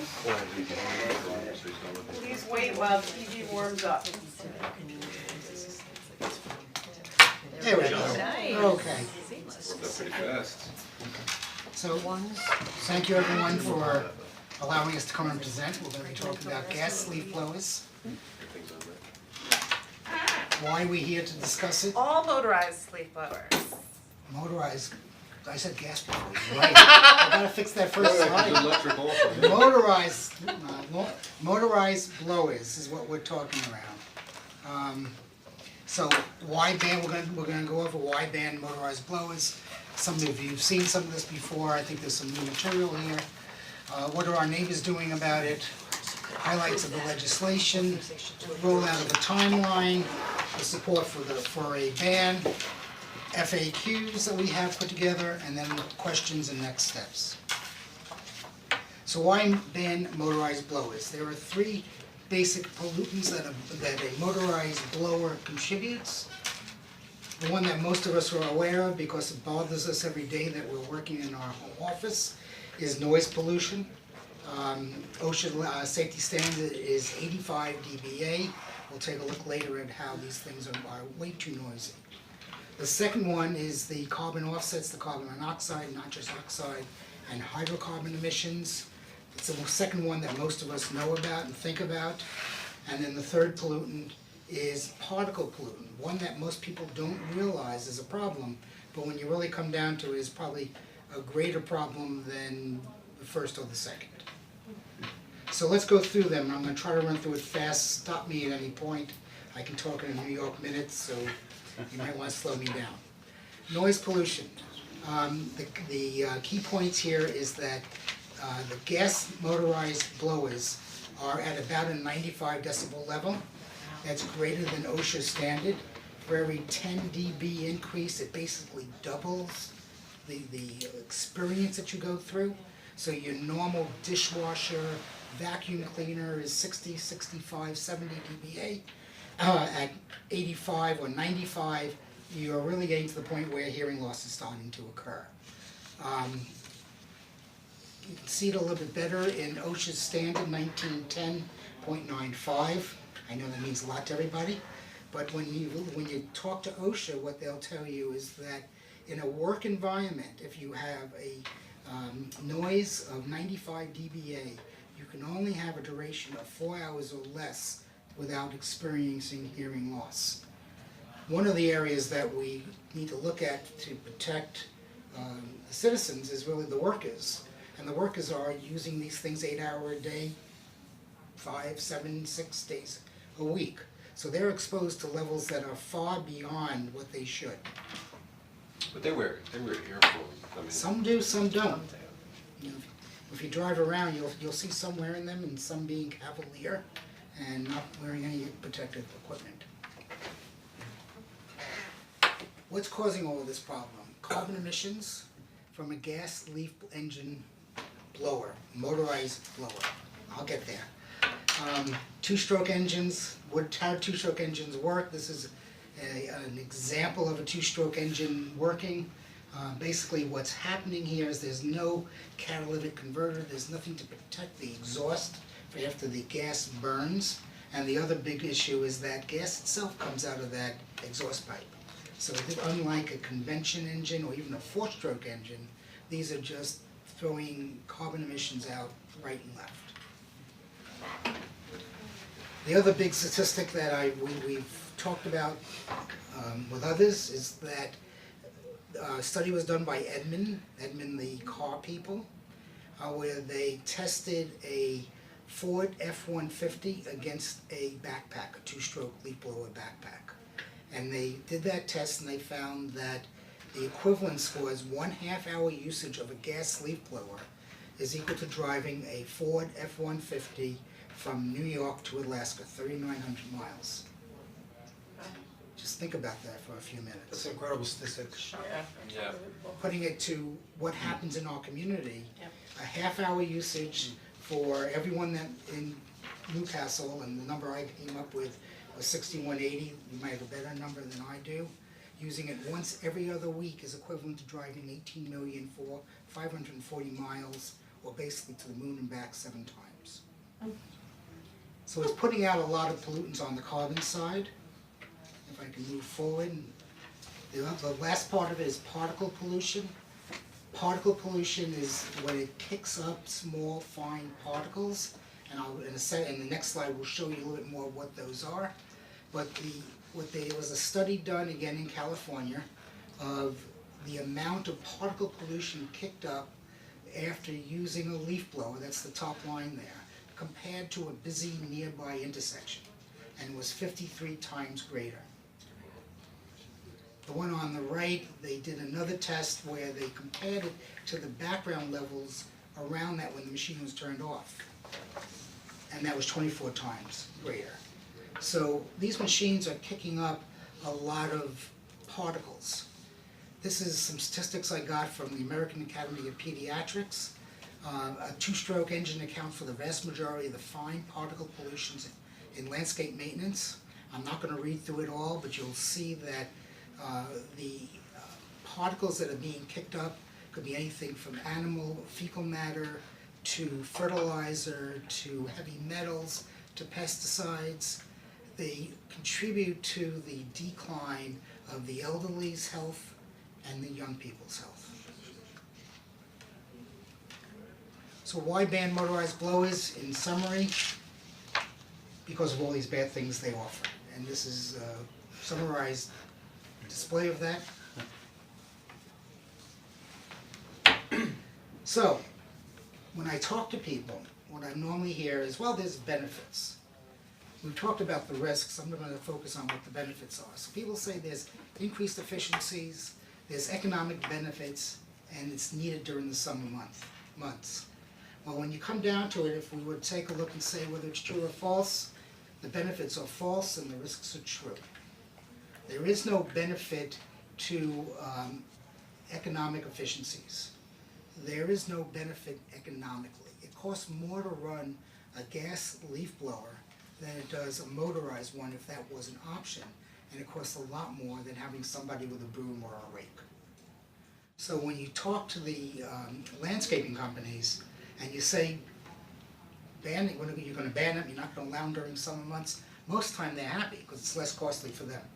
Because they don't charge you less, at least I haven't found they have, my landscaper hasn't, but yet he is offering the same services without having to pay the cost of the gas mower. Well, it is more time consuming, I mean, to have somebody rake your property might take hours, whereas, I'm just playing That- devil's advocate, Lisa, you're whereas to blow 100% it, right. could take 20 minutes. Yeah, you're 100% right, but what are they blowing when they blow? No, I know. You know, that's the I'm just saying. issue. If you're willing to live with some grass clippings on your driveway, that's really what it comes down to. My guy's now taking a broom, he's sweeping the sidewalk up to the house from the driveway. He leaves the driveway alone, I don't care, the rain's gonna come and wash it away. And more importantly, I don't want him blowing out my garden. I want those nutrients to stay there. There's no reason in the summer months for them to be walking around with those loud, obnoxious blowers. So instead, I told him no more, and he's happy, he's out of the house sooner than he was before. And if you didn't think they were bad to start off with, take a look at what Echo, one of the manufacturers, puts on the engine. Now, obviously, they're being forced to put this on by the state of California, but they're admitting that the exhaust is a trouble. So that's why we need to ban mowers. The next thing I was gonna talk about, and again, slow me down if you need me to. Ban blowers or mowers? Blowers. Oh, Blowers. The next thing I want to look at is what are our neighbors doing? On the chart, there's a pictorial chart of it, and the one on the left is what we got from Keen and Bean. It's the summarized local ordinance. Bean and Keen, Keen and Bean. No, Keith, Got it right. appreciate the credit, say it again. Okay, 3 times fast. And, you know, we talked about this before, in that if you notice, all the southern jurisdictions within Westchester either have it in place or they're working on it. Right now, there is a broad sweep where we are, Newcastle, Bedford is considering it, Austining is considering it, so it's starting to show up in the middle of the county. What most of the ban is for the summer months, and the penalty is typically $250. So Buchanan does not permit any type of leaf blower, is that what? Say that again? Am I reading that correctly? There's no leaf blowers allowed at all for? Where's the limit? I'm confused with Buchanan, because you're showing limits, but it says none. There's no ban in Buchanan. Seasonal limit. It's just the hours that it's permitted. Oh, gotcha, I understand, okay. Quickly, how many of those say that in times that our blowers are permitted, it can't be a gas-based blower, but it's gotta be an electric blower? I believe we have that here. Do we have that on yours? No, we don't. The majority of them are gas-based restrictions. We do have, it is on there. It's on there, yeah. I don't have the right glasses on, so help me. I think there were about 12 that were gas bans, and there were about 5 that were gas and electric in Westchester. So From our maybe I'm not saying, research. maybe I don't know from this chart. if it's permitted, how many of them are saying, okay, you can use gas, for example, you can use a blower in October because that's when the leaves are down, November, but it can't be a gas-based, it has to be electric-based. Tracy, I do you don't think recall? any of them have non-seasonal bans on, that you're suggesting. All of them permit gas and electric in the So then my question is, in the not fall. to be too aggressive, but my question, which I brought up when we had discussed it before, if we can corroborate and confirm that electric is, well, we know that it's healthier, it may not be as healthy as nothing, but it's certainly healthier, for lack of a better term, than gas. Correct. And if it's financially a lower cost to charge it, I don't know what the life cycle is in terms of a usage for a day on electric and how much it, power it puts out, but it'd be an interesting statistic to know, because is it a question then maybe, not being too aggressive, that it's not just a ban on, it's a ban altogether on gas and only seasonal on electric. Right. Because then you're not getting 100% of the benefit, but during the season you're allowing it, you're still getting some of the benefit as long as it's economically feasible. It is economically feasible. Sustainable Westchester, in cooperation with an organization called AGSR, has done a study of the cost of going electric versus gas. And the savings to a landscaper would be about $2,000 a year. So I think if you provide us with more information on that, I'm not speaking on behalf of anyone other than myself, but something at least to bring to the table, if not now, to set us up, to see how this goes for the foreseeable future, that maybe we revisit it next season or something like that, but I think would be useful. Sure, we're happy to. Hey, on the enforcement and the penalties, Correct. I know we had this conversation and I don't remember it. Who pays the penalties? And who's Is enforcing it? Is it the homeowner or is it the landscaper who gets charged the penalty? individuals operating it. Yeah, when it's we- individuals It's gotta be the But business not owner. if the individual Is is an employee. employed, right, we're Or not, rents, So, rents a company, right? I only hesitate because. Correct. Yeah, or the it's gotta be. homeowner, if the homeowner's the one doing it. Right, well, of course, right. And who's enforcing that? It's being enforced the same way you would enforce a noise ban. I was gonna say it's the police. So it's the police. So it may or may not, you know, I don't Practically know, speaking, in you want the theory, how- police to be running around, oh, my neighbor's blowing leaves in the summer and August. The thing is That we're seems a not little gonna bit have, much. yeah, but we're not gonna have our building inspectors out there on the weekends or at night when most people are doing it, so the police, I mean, logistically speaking, the Can you police fathom are. if police are getting phone calls, but to report to catch someone in the act of blowing and they're gone already? So Can we just have them take a video? In practice, that is the issue, but it is consistent with the way the other towns are doing it. Do you know how their enforcement has been? Have they collected fees? How many people have been I think fined? that's been, I think it depends on the town, right? Right, and most towns put the ordinance in place and then let it self-regulate, enforce. It's there, somebody wants to call up and raise a stink, have the police come out, they can. But then police aren't actively driving around looking for a ban. What they have found. God, we should be so lucky that that's the biggest concern. Sting operation. My concern would be Well, that with a noise ordinance, right, that arguably is affecting a lot of people. So if somebody's having a huge party and the noise is really, really loud, you might get a lot of people calling to complain about one instance, whereas potentially you could have 6,000 people using gas blowers at the same time. How are you gonna, I'm just worried about enforcement. Well, that's part of the Cause I'd hate education. to, if we're gonna enact this, which I think could be a good idea, you want it to have some teeth. You don't wanna just put it on the books and say, if it gets enforced, it gets enforced, if it doesn't, it doesn't. You know, so that's just something to think about. We're building teeth into the ordinance in that it's a $250 fine, so it can happen. The question now is, do we want our police going around? But Right, that's the question. Yeah, I think we should do some more research into how the enforcement would happen and how it's happened in other towns.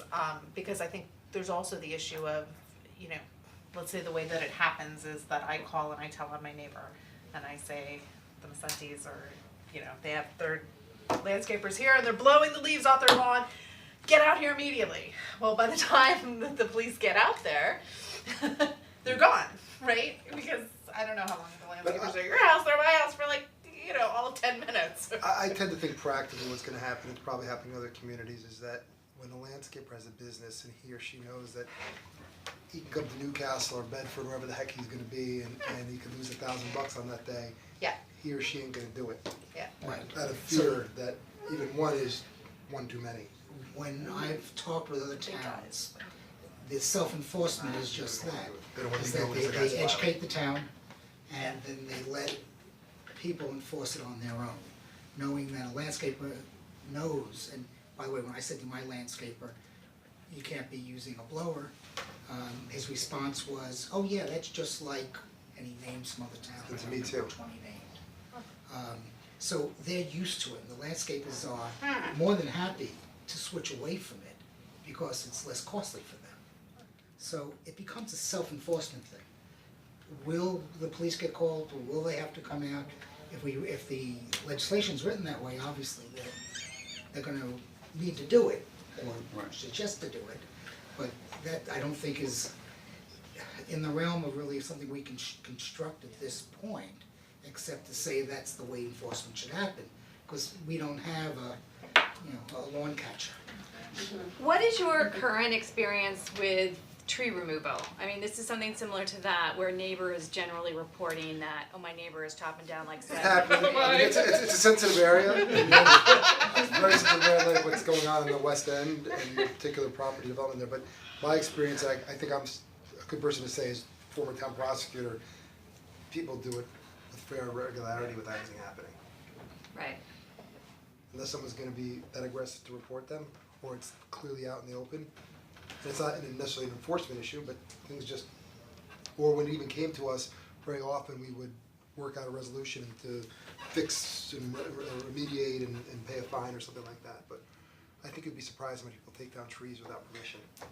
And I would guess that certainly in the near term, we would face the same kind of issue, but it is both landscapers self-regulating themselves and changing cultural norms, and I think It'll take time. it's a time I think education, I think a lot of them it's business, you don't want to run the risk of being fined. But also, I know we talked about in some of the meetings, I mean, listen, you may tell a landscaper that you can't use your leaf blower, during certain months and they're happy, right, fine. But during the times when they're allowed to use it, if you're now gonna tell them, by the way, you have to use an electric one, and they don't have an electric one, they're not gonna be so happy. So I'm not saying we shouldn't do it, but that's an It's something to investment, discuss. that's an Maybe it's- investment. maybe that's a step down the It's phased road. in, right, It's- it's I don't phased know, I think in, it's worth- 2 to 3 years down the road. Obviously from our standpoint, we'd love to see a ban all year long, but if it's practical to do this year, I don't think so. I think looking at a phased-in approach might be a better solution Whether somebody's to paying allow electric people motors, to. Well, even legislation, for example, and again, I think we may have discussed this just as an idea, not that it's necessarily gonna happen, but this year it's gas, and then on the statute will say that in, year 2, it's gas and electric, or year 3, it's gas and electric. Right. So that there's ample notice to give people upfront time, we don't wanna hurt anyone's business, that they know in 2 years from now, Newcastle's, you gotta. So as they replace their equipment, they would Right, replace it with exactly. electric, With the cycle. which would be at a lower cost. Right, exactly. And this takes me back to Sustainable Westchester. They're looking to run programs to help the landscapers buy equipment at a reduced cost. And homeowners have gas ones. Probably a decent number of homeowners, so they would. But as they start to fail, Right. you replace them with electric. And you could also, part of the campaign could be that you just, if I'm hiring a landscaper, I can say, hey, you're allowed to use it during these months, but I'm only gonna hire a landscaper that has an electric one, even though it's not mandatory yet. I just prefer that you use an electric one. Likewise, I prefer you don't use pesticides. I mean, that's just something that we can try to attract green landscapers to Newcastle, because that's where the demand is. Exactly, and as we We do. as we roll this out, and we'll talk about it in a minute, part of it is an education program for both landscapers and residents. And I truly believe that as residents start to get educated on the pollutants and the potential health assets, that they will start to be more concerned about not using gas. Just like the reusable bag initiative has made people go to Chico's without complaining. The reality is, the only reason why I use a reusable bag or no bag is because the person sitting behind you, I'm afraid he's gonna catch me. I don't think he's the one you worry about, it's the moms with the cameras. Ultimately it's getting back to a particular person who might see me somewhere, so I just juggle it just in case. Yeah. And nobody said you're not allowed to complain about it. I mean, I walk out there plenty of times complaining about it, but you still do it. It's the right thing to do. Okay. Ivy, you have a question? No, I'm Okay. just, in the interest of moving things forward, I'm interested in talking about the exempt sites. Sure. So this is the way the legislation is right now in draft format. Yeah. I do have a slide later on where we can talk about a different possibility to the exempt site. But right now, the purpose, obvious, definition, I think that's obvious. The real question comes around to the limitations. So for what I'm calling a non-exempt site, which is residents, businesses, clubs, religious organizations, there's no usage during the, I'm gonna call it summer months, even though it's more better called restricted. And the unrestricted is gas and electric's allowed. We do have an exemption in there right now for utility companies, municipal schools, districts, during emergency operation, I wasn't clear on that language. Only during emergency operations. That's what I'm not clear on, Right. the language is meant to be, I mean, that was not our original ordinance, but that was the wording. But we put it, I feel like it's funny to ban residents from using it, but allow the municipality to use it. No, 100%, That that's totally, seems. but that's the wrong message. Well, here's I mean, my- except during emergencies, I get, there's a big storm, we have to clear trees or debris, that's different. Right, but it's only during emergencies, so it's just, it's a question of just Well, putting it during. being, yeah. well, no, the intent was that utility companies, municipalities, school districts were exempt at all times, and then emergency operations. No, That we shouldn't seems do that. No, I understand, Oh, Yeah, so I had that it wrong. doesn't seem Yeah, no, right. it's wrong to exempt us on many levels. I'm confused, you're saying that we are not exempt but for emergencies. No, he was We saying are we're exempted exempt. no matter and what. then are there's a exempt, separate but for category of emergencies. emergency operations. We shouldn't be exempt at all. Right. Right. Well, emergencies. Other than an emergency. Right. Right. We have When to it says clear the head of streets or Department of whatever it Public is. Works, does that apply to everybody or just the exempt side? Cause to me, it sounds like it's in that whole block there. It's throughout the town, it can be used. Throughout the So town. if- So right, in the middle individuals- of July, you get a terrible storm and leaves and there's a need for it, he could then authorize the use of them. Or Right, just the like- individual homeowners too. The individual Okay, homeowners, yes. so then everybody seems to, Be on the same footing. Yeah, which is fine. Which is important for the message, and it's important to read. I guess the question, the town seems to be receptive to that. We had looked at the exempt sites originally because it was involved, there were a couple of other towns that had it. The question really is, you're receptive and that's great, what about the schools? We Can we didn't impose speak- that upon, they're in our municipality, no, so can't we?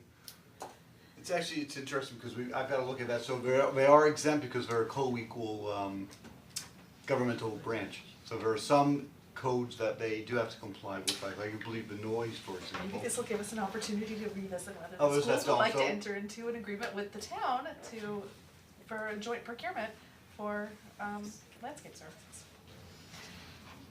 Okay. That would be good. I wouldn't personally I wanna get excited impose it about. on the school unless it was buy-in. That's kind of my So- question. That's just my opinion.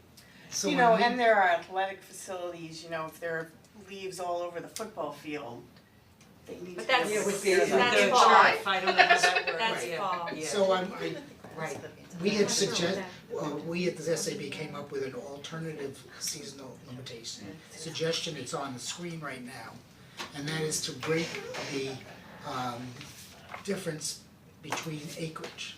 Anything under 10 acres would be the same as we've talked about before, for which was the residents, et cetera. Anything over 10 acres, which is less than 1% of all the properties in town, would be allowed to use gas for 2 years with a phased-in approach to all electric. Why are we treating some residents different than others? Because I didn't think we could say, George this Orwell. one and that one has an exemption and the others don't. There was a school or a golf club can have an exemption where an individual doesn't. We can say, I believe, and Nick, you can help me whatever you feel, that when you get to 10 plus acres, you're saying that because of the size of the property, Right, it's you're an going- unduly burden. So the concern was, why would you exempt one particular large user but not another? And so, we can't do it You by can't- that, you yes, can't do it by right, category of absolutely. users, you can do it by category of use of But property. you could do it businesses versus residents. Well, To No, some me, except I'm someone's sorry, got I commercial think and just blow it. somebody who Owns 10 acres. who owns They don't an pay 10 acre acres.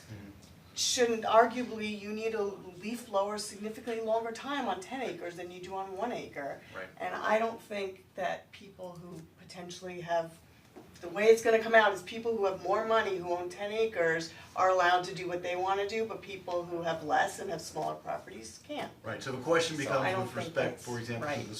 the school district is, does our code cover them, which we'll have to answer that for you. I mean, yeah, this is Golf just a way to courses are impose it on the interesting, school, though. which we, Golf courses. we don't wanna do in the first place, but we're getting there. I mean, Yeah. So the point is, you can't just exempt the school, if the Right, school district, right. you can't just exempt the school district and not exempt other similar users. I mean, the school, Other similar people who run educational facilities? Well, what's the difference, if you have a concern about Bless you. gas uses for the admissions that Randy has spoken about, why is it any different at a school district than it is at a golf club? The answer is Because it they're isn't. public. Well, if we don't have Doesn't- control over a school district, then. Then it's a non-issue, the Not an question is issue. if we do, that's why Rand came up with the SCB candidate, this other Not- alternative. But you could differentiate between commercial large properties Yeah. versus residential properties, can't you? I have a problem with it, no. There were definitely a couple of ordinances that did that. But the Did question, check but the impacts are still the same, right? If you. The goal is to limit. Right. I agree, but Environmental exposure. I agree, but then, Well, a residential I mean- property would less likely be doing the effort daily, like, let's say, a golf course, a horse farm, if we had any, but. I mean, but to me, the difference You're is a trying to be residential equitable. property, you Yes, can yes. live on your property without a leaf blower and you could live and use your property. A golf course would inhibit their ability to make money and to operate as a commercial facility if they have leaves all over the golf course. Well, again, this So is to me, during that's the, the difference. It's not during it's the a fall. seasonal During the ban, fall, they could use it. although they Or would be whatever. impacted Yeah, by maybe a fall, gas so. ban because they'd have to, the, Right. we're phasing in the electric, but. Well, I think, speaking of phasing the electric, I think we should have the town, based on that cycle of new equipment, assuming that it's cheaper for the town in the long run anyway, in 3 years, whatever the cycle is, if Jerry says, hey, in the next 3 years, we're up for buying new equipment, Right. we should phase in the town also to go to solely to electric. But the town contracts for landscaping. We do. So. So that would actually affect, good point. Right, That and would- add to the RFP. We must have our Yeah, own your also. RFP. I'm sure we Yeah, have our It's own an annual, besides. it's an Yeah, we annual, must have we our just own. renewed it. We Right. could Yeah, add we to- must have our own equipment too when we're buying. Yeah, We could But it's add not- to the RFP, and that sends a strong message. Yeah. right. And then just Why to we add need to get that, the if the school goal district to is sign on, to that's stop good. all I think this it's- environmental I pollution, I just have a why funny do feeling we there have a is something which is- phase-in period? Why do we have times when they're allowed? You're preaching to the choir, I would love to ban it, today. But I think from a practical standpoint, you need to Yeah, help the larger operations Yeah. be able to transition without an economic burden. you can't just say you gotta change it, you gotta give people an opportunity to No, adapt. No, you have to have a phase-in. Right. My point was, why is it allowed, why are you allowed the Oh, gas I'm sorry. blowers from Missed the point. October to, Right, why not year round? right, not year-round? So, it's a really interesting question, none of the other towns do it. People want to be able to clean up their leaves, it's a little bit different than the grass clippings, right? At the end, when you've got all of this fall, you want to be able to do your cleanup.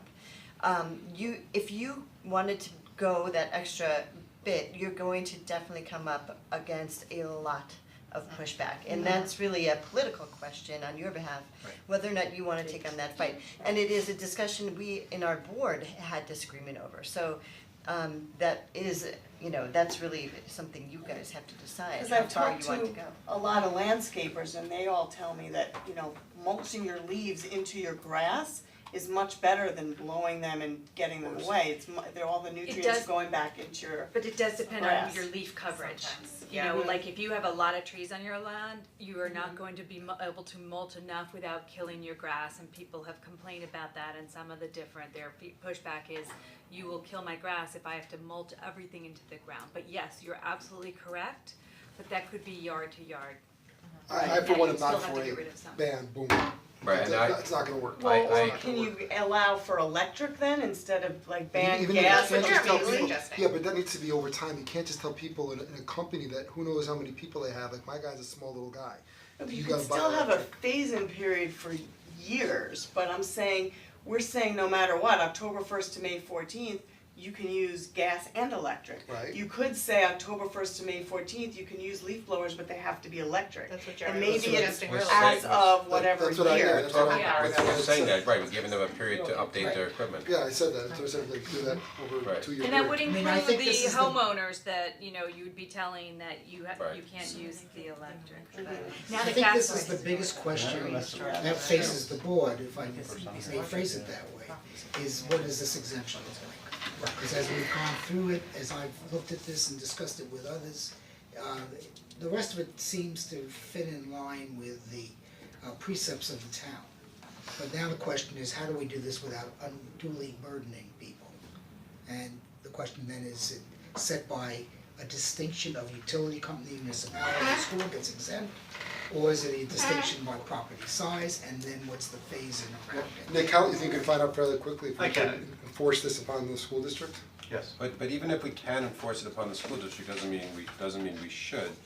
You could still approach the school district, they have stop and they have most of these kids are more environmentally conscious than the adults.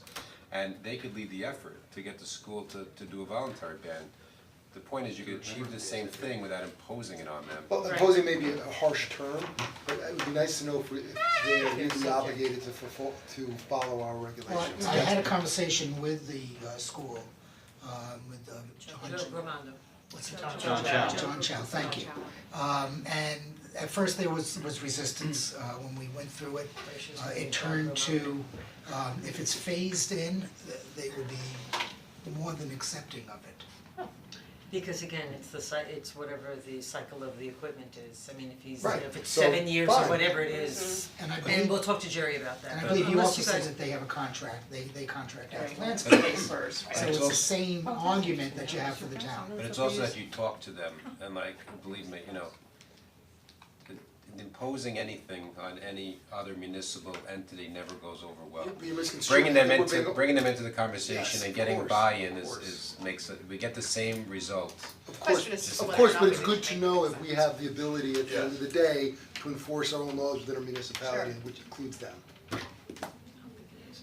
And the effect on the employee though, the health effects, electric has much less health impact on the employee that is operating, whether it's a town employee, school employee, or contractor, so. And the kids were running around with all the fumes. Yeah, and when when everybody says they're concerned about the landscapers, I'm like, how concerned are you? Are you The concerned? dates, May 15th to September 30th, you guys have done some research around the sort of seasonality here.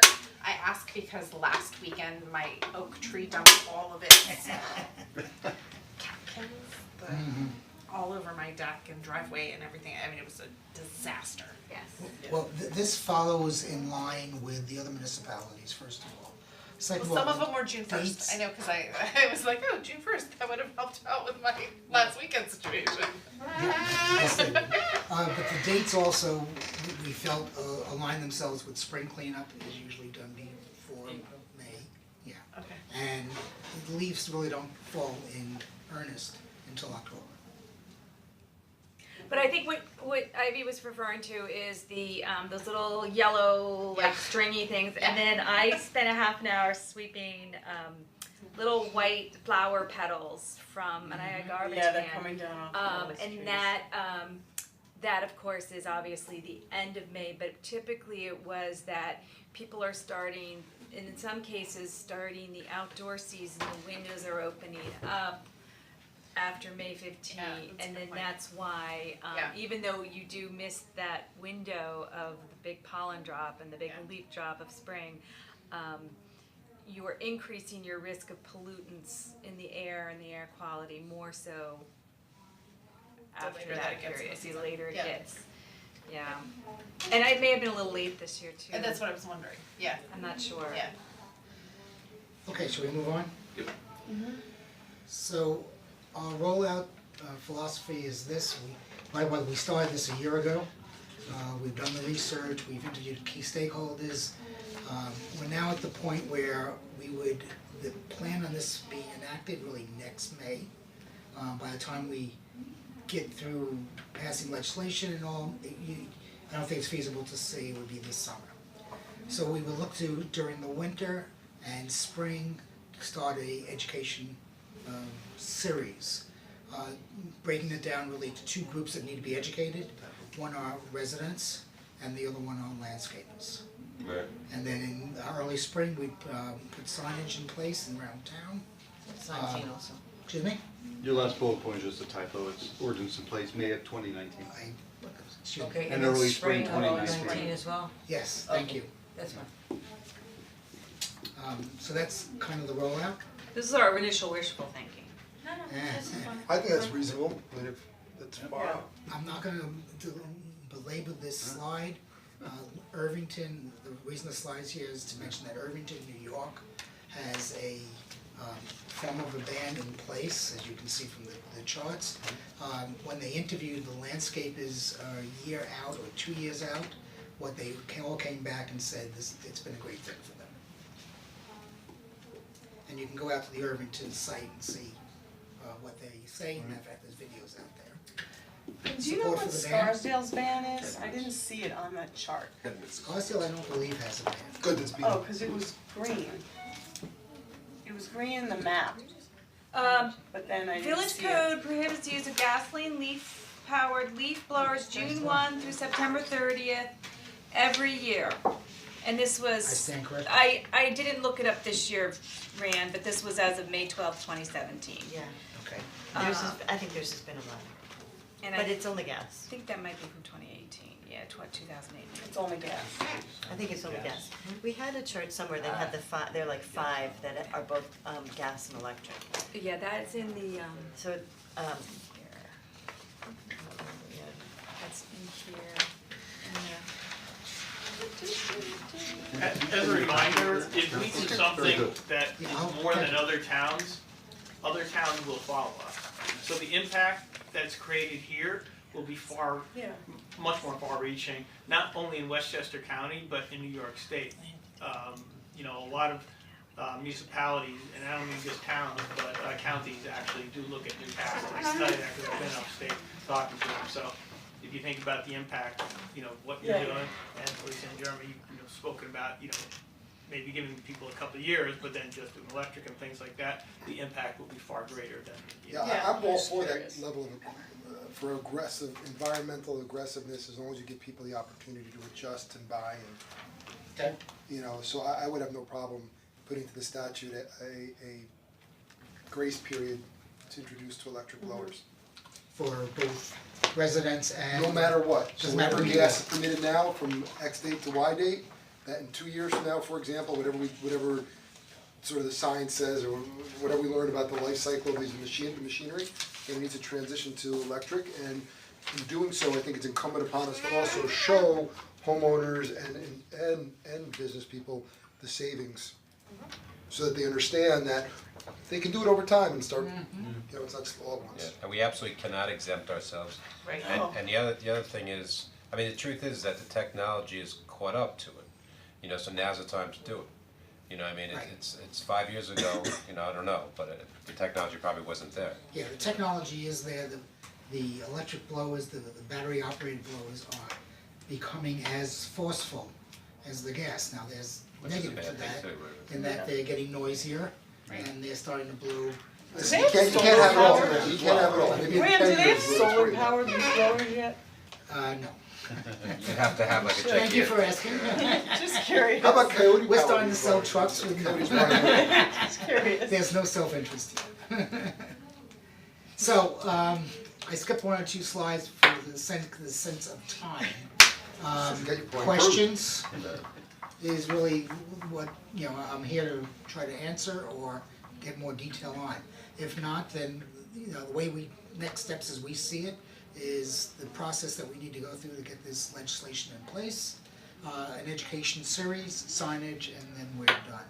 Well, we gotta do public So hearing. what's the next step? Next step is to revise the local law consistent with tonight's discussion, get some answers back on some of the questions raised. And then workshop the revised local law and then schedule your hearing. Seems like you have time to do the hearing maybe in the fall, might be a better time period to do it during the summer, really, it's up to you as to when you wanna do that. But you could also start the education campaign now, so people understand the negative and why this is important. Right. Yeah, I would do that I don't think education we have to and wait then till the have fall, I the think we can hearings. start moving. If we do another work session after The only we thing got- is, Oh, yeah, this that's is the like point, yes. gonna be Yeah, a we'll big revise deal it, to workshop it, and then residents, and schedule a if we hearing. do it in the summer, Okay. we're gonna get criticized that people were away and we Yes, tried to sneak that's it my through. Yeah, concern. they're gonna criticize us So- anyway, because there's gonna be a lot of people who are But haters no this matter is a- what on this issue. well, It'll blow over. But this, but this is it's kind of a big deal, so I don't mind getting the information out in the summer. This is what we're gonna be doing, there's gonna be a hearing in the Right, fall, this is education. what you should be thinking about. And then have the hearings in the fall. My initial reaction is that we need to get the legislation in order, so we need to get to this Yeah. next workshop. Okay, and I know I'm Right. thinking a little bit down the pike, but, so we do our annual water mailing the end of May. Bless you. So, bless you. So would you sort of, put a little note in your file that that should be where our townwide informational mailing on what can and what can't be done on leaf blowers and, But you mean the law will be passed by then? It'll be too late. Yeah, no, but just as an informational thing for the spring, so people. Right, next year. Yeah. It's just gonna be. But that's if we pass it. That's assuming the law is passed by Will then. be in then effect, we'd but have that's that. really the enforcement and just a reminder, maybe they can get, like, this is what Right. Larchmont As soon as it did changes. Like with this- handing Right. out their. Like this year you had the composting one, next year you'll have the leaf blower Right. one. Yep. Yeah, so can you just make a couple of corrections to the, so is there gonna be substantial revisions to this? Nick's point was is that maybe this should go in the e-newsletter along with the PowerPoint presentation and the link and allow people to start. Well, I was Well, gonna we mention should it, that we wait had this till we- discussion, you know. Well, it's already public out. anyway. It's public, but I Right, no, feel but I like was we gonna should start a discussion. wait until we revise the law before that's what I we was start asking. putting it in there. But any of the attachments, Right. because Revise it's and not going to be, proposed. but, it has been mentioned in e-newsletters before that this was being discussed, so I don't know that we wanna shy away from. Well, like for Yeah, it's example, on though, the agenda. the one thing I wouldn't mind seeing changes is like the municipal exemption. I mean, quite honestly, you leave that in there, just opening us up to be attacked when we all Right. agree, and it shouldn't be in there. Right, You know? so I would make those changes before so we're let's gonna make put some that out. changes and then. Sure. Happy to work together to get the revised. So when do you wanna bring this back for a workshop then? Maybe 2 weeks? Maybe a committee 3 discussion. weeks? We're not here July fifth, not July fifth, Yeah, we have to talk about some. July Yes, I'm 4th. missing that, I'm not here Yeah. that Tuesday. July 4th is a Wednesday, July 3rd is a. So I'm not here the following that following. That 10th, so you're not here? I'm not here the 10th. Okay, and then we originally had our town board meetings on the 17th and the 24th, but Lisa's not here either one of those weeks. Who? No, I think I am now. I think I'm here the 17th. Okay, cause you told me the 16th and the week of the 24th I you were know, here. but now I think that's not the right That's calendar. okay, so if you could just let me know when you And want. by the way, something I just learned today is that we don't have a meeting on June 19th, we have it on June 20th. 20th, yes. You guys all know that? I Yeah, didn't know. because it's a Wednesday, it's okay, I didn't realize that I have to, Conhead was supposed to come in the night of the 19th, so they're checking their availability on the 20th. Karen, did you hear that? We don't have a meeting on the 19th, we have it on the 20th. The Wednesday. 20th of July? 90% like myself, my team. No, Yeah, but yes, I think 20. we've been working quite hard. You don't miss one though. I don't get that. So we're gonna meet Are you again, going? Columbia. that's what you're figuring out now, okay. Okay. University? No, 17th is okay. And Nick, are you clear on? So is the town board meeting or Um, work session? what I'll probably do supposedly is, there's one on the call you and 17th just and one on go the over it. 24th right now, those are our two meetings. So July 10th, you just mark it down, and we discuss it. I later. have you, you're not here, Nick's not here on the 3rd and the 10th. June? So We're not having- there's no meeting on the 3rd or the 10th. No, right now our meetings are July 17th and the 24th. What about So- June? Would that be ready for another meeting in June? Well, we can do, I don't know if Should we they're gonna be June ready. 20th, you think we can have Nick? We can get Are we them. meeting on that Wednesday? June 20th? June Yeah. 20th? Okay, so June 20th. You guys wanna come back June 20th? We have to see this. Do you wanna come back June 20th? Sure, I'm still right. It's a Wednesday. The week after that, I'm taking vacation. Yeah, that would be the last week I would do it if, because someone's gonna be, yeah. So June 19th, there's no town board meeting, June is it the 20th? Yeah, we're the 20th, it's Wednesday, because it's grievance day on the 19th, so we don't. It's Juneteenth on the 19th. I don't know if you celebrate. So we don't wanna be our grievance, a lot of people. Do you know what it is? Juneteenth, I don't know, what's Juneteenth? So what category? Wait, if slaves were freed? Oh, she's talking Something, about yes, that, yeah. we talk about Juneteenth, I've heard of the date. To get that on the calendar. Okay, ready? It was Robert Green's name, Alright, Robert. you guys are set for the 20th? June 20th? June 20th? June 20th. Again, I'll let you know the time, okay? Wednesday. Appreciate it. Perfect. No, what? So I'll shoot an email around. Juneteenth, I think. Are you wrong? Okay. So we said, we said the 20th, right? No, I don't know. All right, good night. Okay, thank you Night. guys. Thank you. This is a great job. Yes, thank you very much. Yeah, it's exciting. I like seeing we'll make it environment. Ready, we just have a couple more items on the agenda we can go. You know, it is, it's Juneteenth, it's Independence Day, it's an American holiday, that commemorates June 19th, 1865, the announcement of the abolition of slavery in the US state of Texas. Texas, that's what, I knew it was something similar. Okay, so it wasn't, so now, okay, so this is why, okay. Sorry. I just was like talking about. Are we moving on to this now? Yeah, we have payment of claims. Alright, good. Alright, good night, thank you. Gina, good night. Everyone has had resolutions in the packet, and then we have, Thank you, appreciate it. we have, Well, I hope you had a good time the other night. Oh, I'm sorry if I didn't say hello or goodbye, I don't remember, but hello or goodbye, you thanks did, for coming. but you know, you tried to kiss me on the lips too. Was that successful? sorry. Yeah.